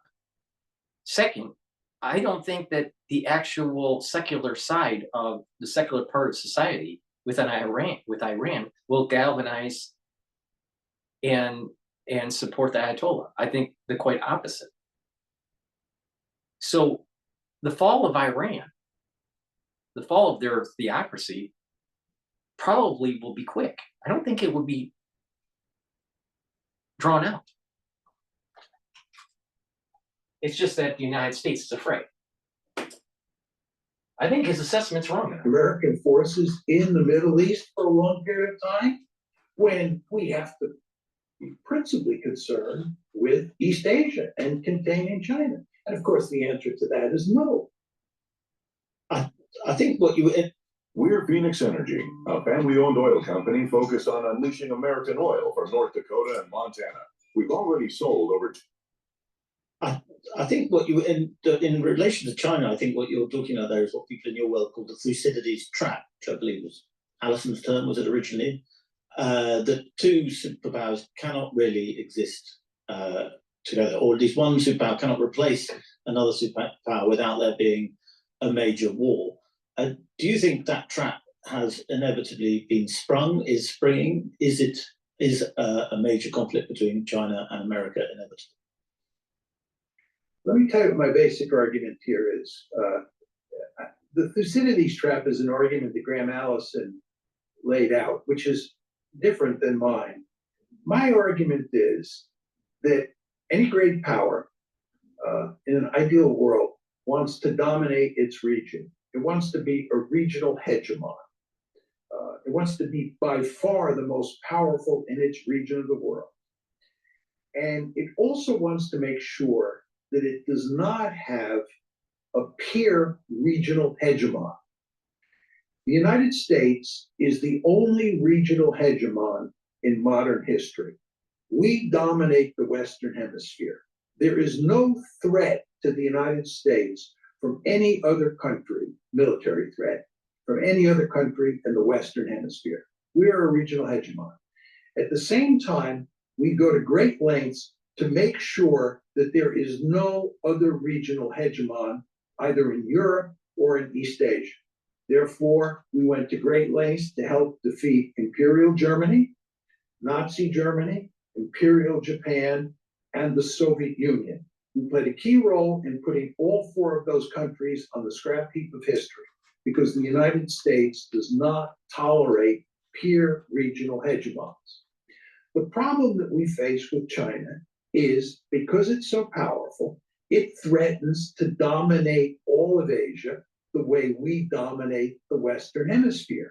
And that is unacceptable to the United States. And this largely explains why President Trump, when he moved into the White House in January 2017, abandoned engagement and pursued containment policy. And it's why Joe Biden doubled down on Trump's containment policy, because both of them understood that China cannot be allowed to become a regional hegemon. Now, one final point. It does not mean that war is inevitable. With regard to Imperial Germany, Imperial Japan, and Nazi Germany, obviously there were wars, world wars, and the United States got involved to prevent those countries from becoming regional hegemons. But if you think back to the Cold War, which you and I know well, in the Cold War, thankfully, we did not have a hot war. It was a Cold War. And the Soviet Union lost the Cold War, and then the Soviet Union disintegrated in December 1991. But it was without a shooting war between the United States and the Soviet Union. Let's hope that the security competition that has now set in, where the United States is trying to prevent China from dominating Asia, ends up like the Cold War and not like World War I and World War II. It's very important, especially since we live in the nuclear age, that we not have a war between China and the United States. But the potential, Freddie, for a war is real because China has a deep-seated interest in dominating Asia. It's in China's interest. And we have a deep-seated interest in preventing China from dominating Asia. All righty. As we continue on, please go to my store, the-studio-reykjavik.com. Get the products that I offer, stack them the way I'm telling you to stack them. These are products that I take. I take a very comprehensive protocol to slow down the aging process and to boost up my immune system. I'm showing you ways to do this based on your budget. So let's take a look at another stack that's really powerful. Vitamin B complex. This will help with your energy levels, your cellular metabolism, and your neural health. The first 4 B vitamins will help with your mitochondria, so that's going to boost up your energy levels. B vitamins are extremely important for cellular metabolism, and B12 will help with your neurons and maintain that neural health. Very important when you get older. Taking vitamin B complex every day is very important, especially if you are 40 years of age or older. Now, when a lot of people, they're stressed out, they're not getting enough sleep. It's important to get a good night's sleep every night. So take Good Night Formula. It has tryptophan, melatonin, GABA, and passion flower. So it'll allow you to get into 3 cycles of REM sleep and deep sleep. That's very important. So you'll be well rested in the morning, so you'll have energy. You're detoxifying your central nervous system. You're bringing down your cortisol levels, and also you're consolidating memory.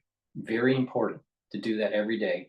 And a holistic approach to slowing down the aging process is proper diet, proper exercise. Make sure you stay away from processed foods, drink filtered water, do the 4 modalities of exercise: cardio, resistance training, balancing, and stretching, learning new things, spirituality or mindfulness, some meditative practice, proper sleep. All these are very beneficial to slowing down the aging process and helping your body heal. All right. So people that have chronic sleep deprivation, you're going to be irritable. You're going to have less consolidation of memory. You're going to have high cortisol levels. So that's immunosuppressive. And what's going to happen is that you're increasing your chances of early onset of dementia. So make sure that you take Goodnight Formula, get the proper sleep that you need, and slow down that aging process and improve your brain function. So get the Goodnight Formula, stack it with the vitamin B complex. That's a good stack for neural health and for energy levels. And targeting your digestive system is really important. And you can do that by taking digestive enzyme complex. This will lessen the load on your pancreas. This will help you break down carbohydrates, proteins, and lipids without overloading your pancreas. You can also take this if you're an athlete to digest your pre or post fuel source for your workout. But if you're 40 years of age or older, you should be taking this like pronto every day. And what that will do is it'll lessen the load on your pancreas and it'll allow you to digest your foods, and you'll be able to absorb your nutrients. No matter how healthy you are, your pancreas does not function as well as when you were younger. So it's very important to keep that in mind. So digestive enzyme complex also has enzymes in it that breaks up glycoproteins. That was important in 2020. If you remember, I kept on telling you to take digestive enzyme complex. And also it has bromelain in it. That's fibrinolytic. They'll break up clots. So a great way to stack here is help with your cellular metabolism, your energy levels, your mitochondrial health, and your neural health by taking the vitamin B complex, taking the Goodnight Formula so you get a good night's sleep and you're consolidating memory, you're detoxifying your central nervous system, and you're helping with your pancreatic health and your digestive system. So take this as a stack. It's very powerful to help improve the health of your body. So please go to my store, the-studio-reykjavik.com, use discount 5, you get $5 off any order. If you spend $150 or more, you get a free gift until supplies last. So help support my work, and it's a win-win situation. You are improving your health, and these are products that I take every day. So please go to my store, the-studio-reykjavik.com. The link is in the description of this video and all my videos. All right, let's take a look at anything new that's coming up here.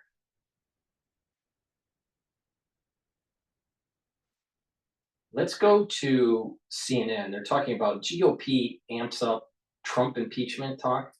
Really? A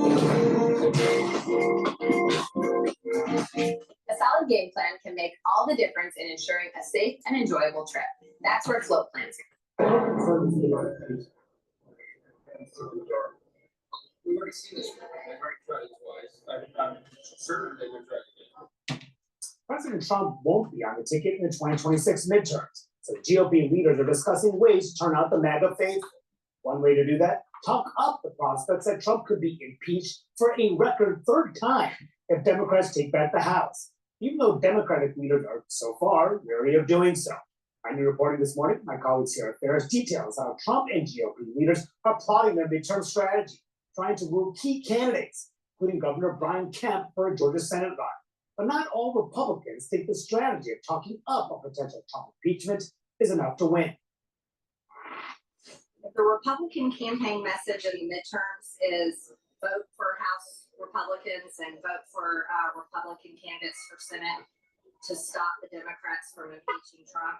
The American people are not going to care because they've seen that show twice and it didn't matter. It won't work. Yeah. Excellent panel back. I mean, look, midterm elections, as we know, are typically very painful for a party in power. We have problems with the economy, concerns about Trump overreach. Democrats are very confident that things will change next November. However, this is a small map. This is a battleground where very few districts are truly at play. There are only 3 Republicans in districts in which Kamala Harris won, which is perhaps why they want to figure out ways Republicans do to animate the base and win a potentially close election here. Look at how we talk about impeachment polls. Historically, among the American public, the first Trump impeachment shows 51% of Americans thought that was not the way to go. Clinton impeachment, 65% of Americans at the time did not think it was the way to go. Even Nixon, as they were moving down that road, 51% thought it was not the way to go. It was different after January 6th, the majority of voters viewed it that way. That's a different situation, of course. However, that explains to you why they're trying to amp up the base. What are you hearing about the way that Trump and Republicans are viewing their chances in the midterms? I mean, listen, I think they're concerned. Obviously, the economy is going to be the biggest issue. It was certainly in the last election. And Republicans are concerned that they're going down this road of tariffs. It's really simple. If you've been following me for the last 4 weeks about, the market tanking and how it's been healing over time and how to gain and earn yield based on certain positions. If you listen to me, you made money. All right. So the market, the stock market, this wealth effect, we're going to see an all-time high in the S&P 500 with high probability by year end. And so that's going to translate into positive feelings for the GOP for the midterm elections into 2026. So I'm not worried about this. Now, there may be a little bit of a hiccup depending on, will there be supply chain disruption? There maybe not. But I'll tell you what, it looks like we saw the bottom 4 weeks ago when the S&P 500 hit 4,800 and just above 4,810. I think it was like 4,820, something like that. But we saw the bottom. So the economy is only going to keep on moving forward. Now people would say, well, why are we seeing, potential hiccups with supply chain because of the tariffs and how that might hurt the economy? And that the GDP numbers that came in at positive 0.3 instead of, something more robust. Well, the reality of the situation is the GDP number came in better than expected. The economists were saying it was going to be a negative 1.5 or 1.4. Negative. It didn't come in negative. It came positive. Now, is there a slowdown based on GDP? Yes. But the thing is that the forward indicators of the stock market is saying that investors are viewing the economy in a positive light 6 to 12 months out. Well, that's going to affect the midterm elections in a positive way for the GOP.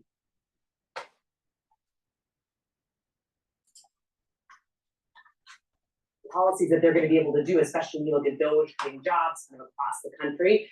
But this impeachment issue, I think, is red meat for the Trump base. This is something that would galvanize his base to get them out, get them into rallies. This is the kind of fighting mode that Trump likes, and the idea that Democrats are so out of touch. And that's why I think you really see leadership in the Democratic Party saying, like, hey guys, no, let's not talk about that. Let's talk about the economy as well. But what's interesting that is there was one of the most vulnerable Senate Democratic candidates, the Senate Democrats, John Ossoff, in a rally back home, just at a town hall a couple of weeks ago. He was asked about impeachment. He suggested that Trump and his actions on this cryptocurrency venture suggested that perhaps that's enough for an impeachable conduct, or at least an investigation into it. I asked him about those comments that he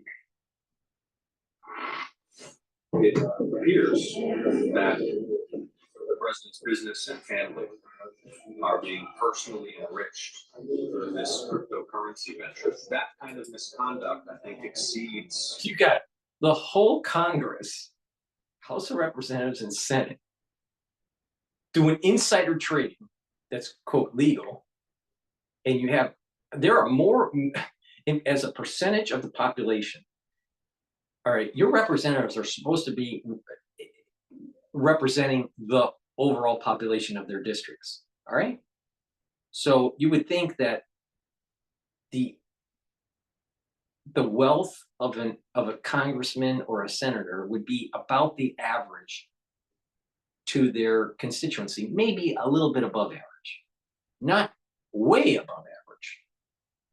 Most of the people that are representing us in Congress and in the Senate are multimillionaires, but they don't get there as millionaires, most of them.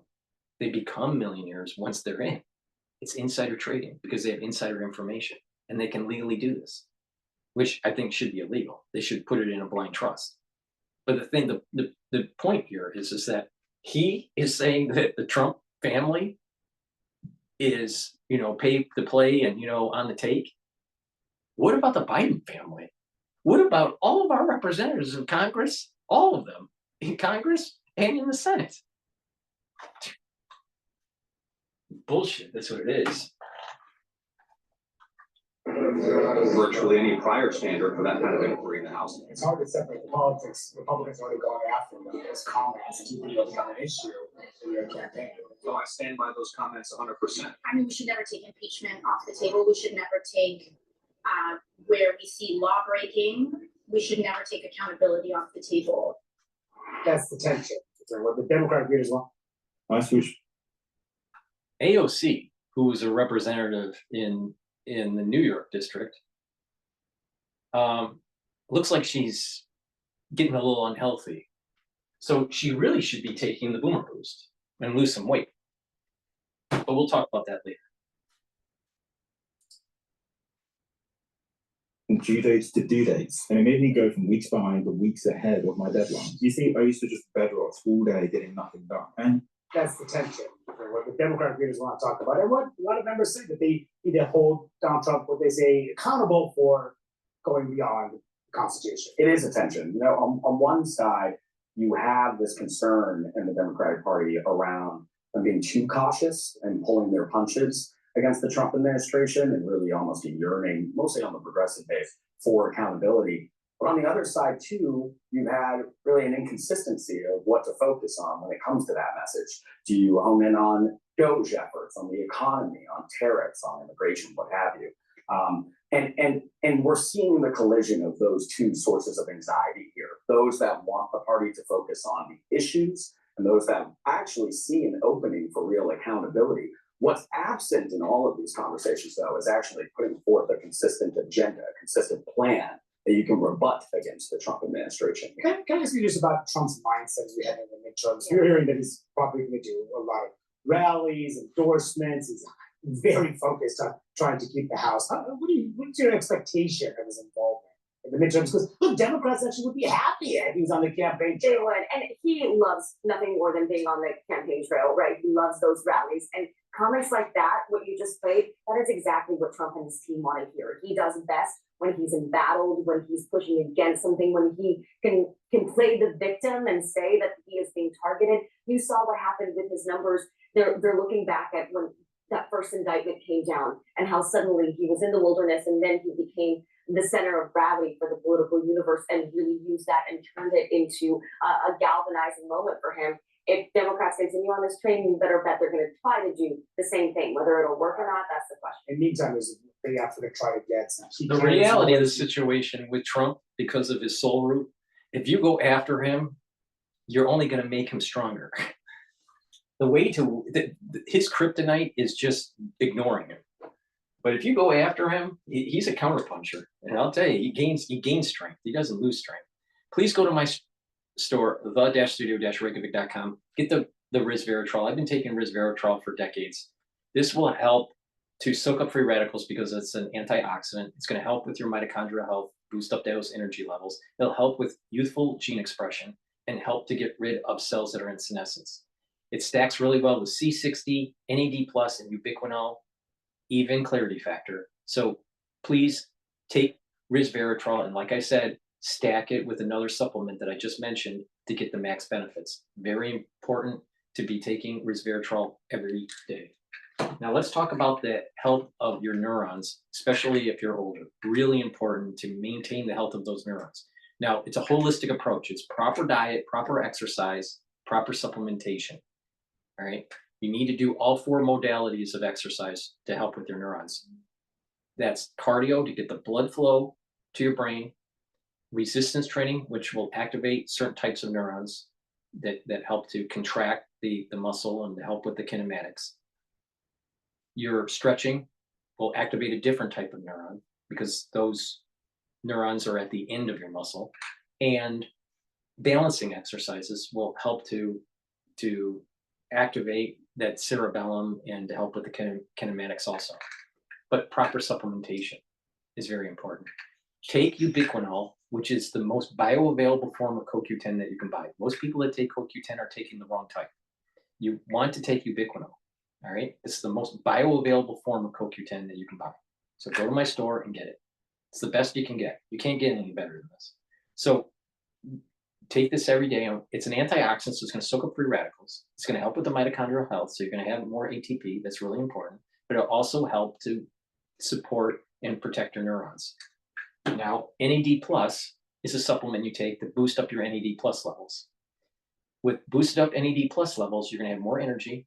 You're going to help heal your DNA damage, cellular DNA and mitochondrial DNA. And your NAD+ levels, when they're increased, will help with neural health and neural protection. Stack it with ubiquinol to get that synergistic effect. And you can also stack it with resveratrol to get max benefit. So please go to my store, the-studio-reykjavik.com, get the NAD+, the ubiquinol, and the resveratrol, drink it with filtered water, take it every day. And like I said, it's a holistic approach. It's not just proper supplementation, but it's also proper diet and exercise. Make sure you sleep, detoxify that central nervous system. All right, proper sleep is really important too. Please go to my store, the-studio-reykjavik.com. The link is in the description of this video and all my videos. All right, let's continue with CNN.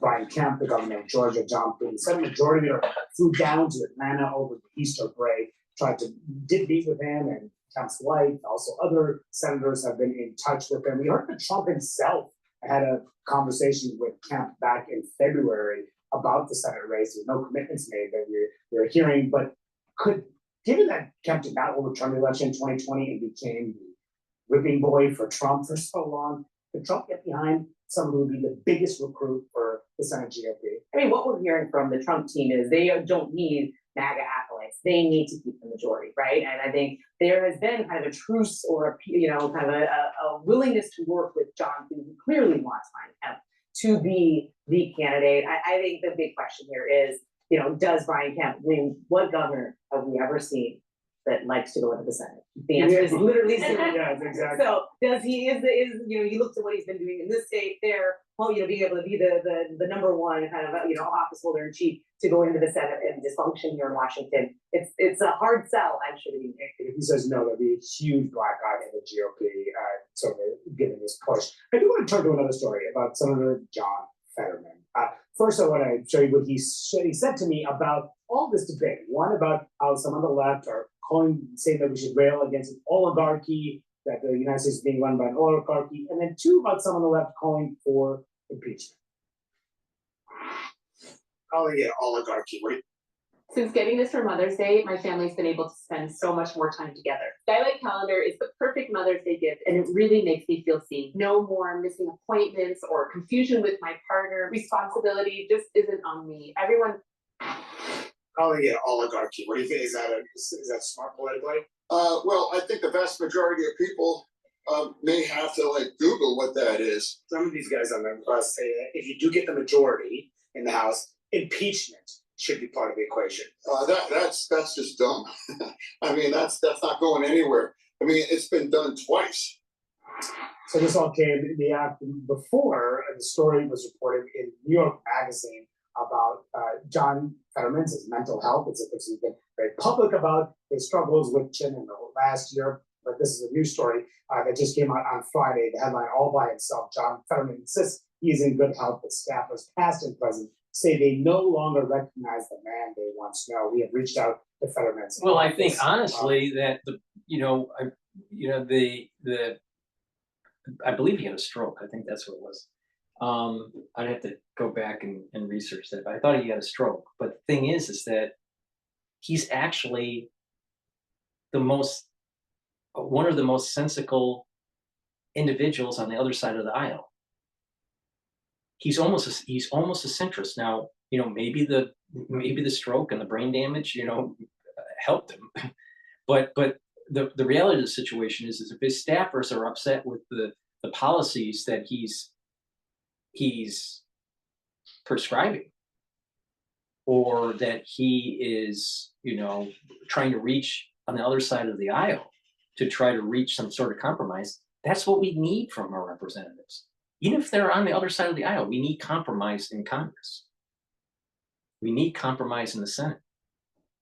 But when you have staffers that are so glued to their own political ideology that now they're, you know, trying to, you know, to talk trash about their own, you know, their own representative.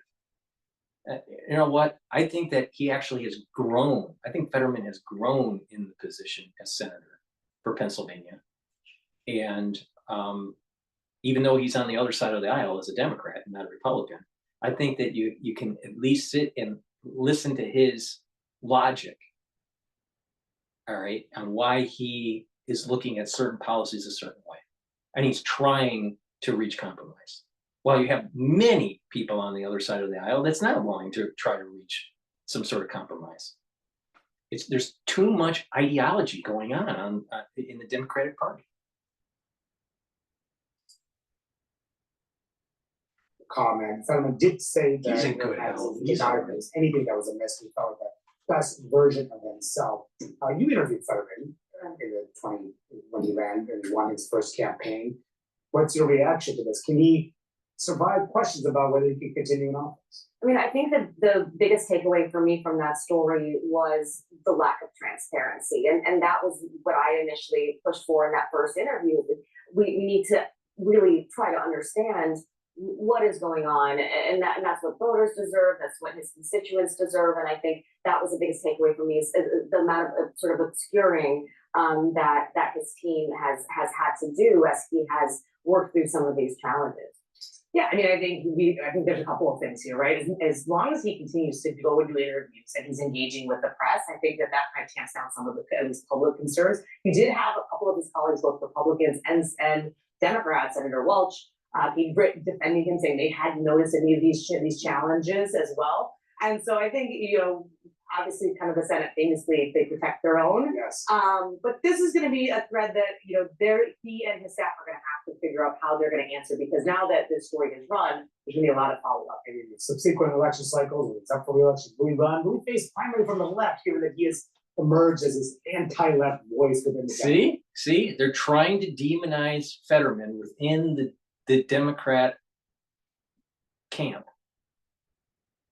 so they can replace him because he's not left enough. And then they're going to say it's mental issues. It's like a bullshit. And, you know, what we need is centrists from the left and centrists from the right. If the country wants to govern from the center.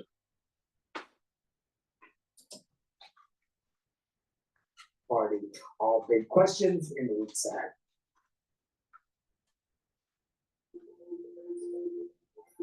Great ideas can come from anywhere. With Wix, you decide where they go. Okay. All right, let's talk about the Boomer Boost.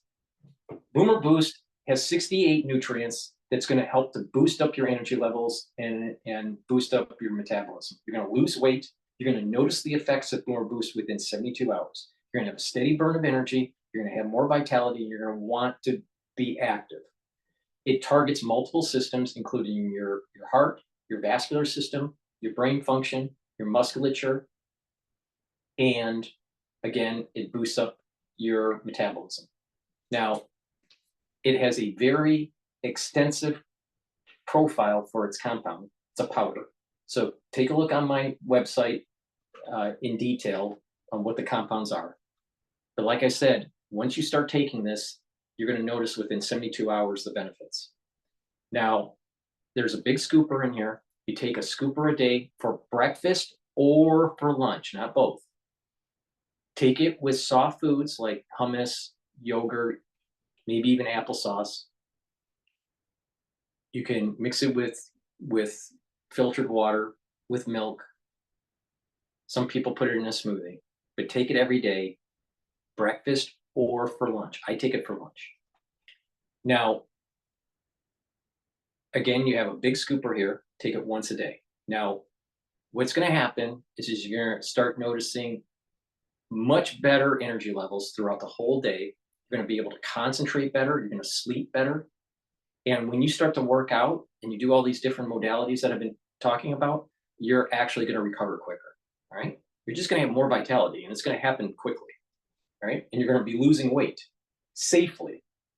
So use this every day as your breakfast or for your lunch, and you'll save money too. Now, you can also take the barley. Now, the barley is in two types, in the heirloom barley or in the gladiator barley.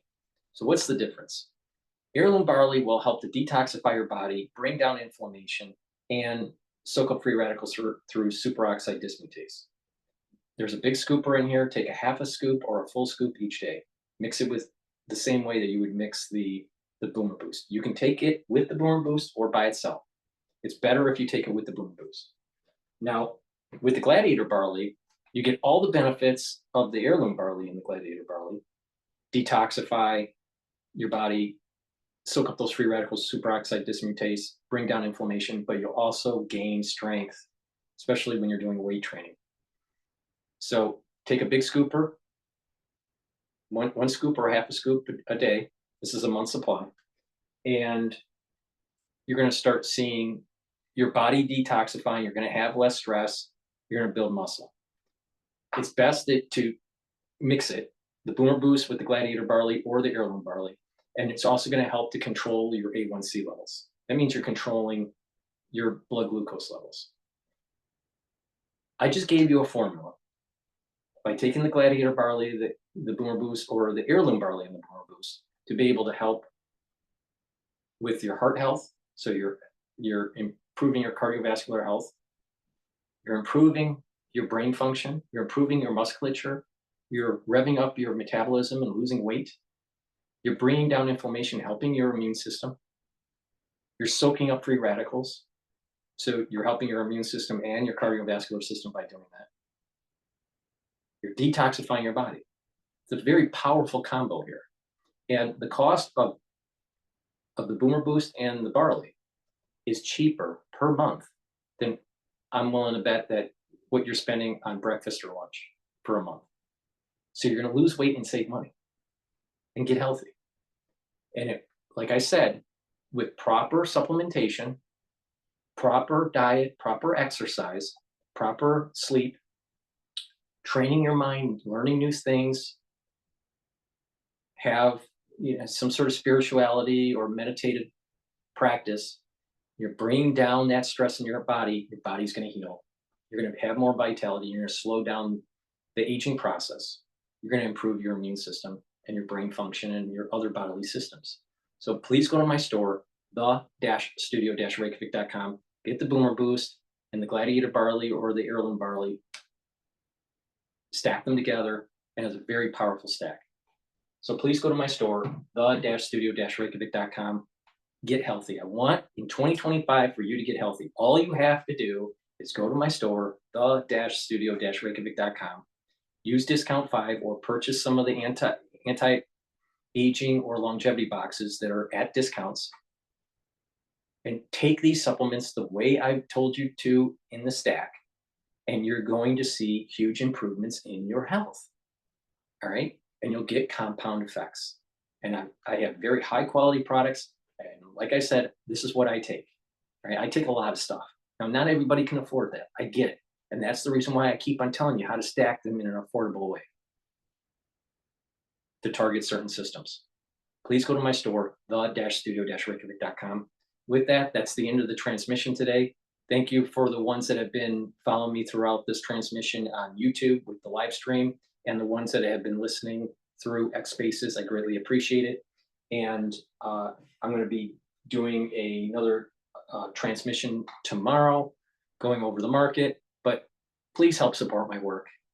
I do these videos for free to try to teach you on how to improve your health and have more vitality and give you my opinion on what's going on in the news and how it's affecting you. So please make sure you watch my shows during the weekday when we do the live stream for the market open and throughout the trading day, so you know how to benefit from the market fluctuations.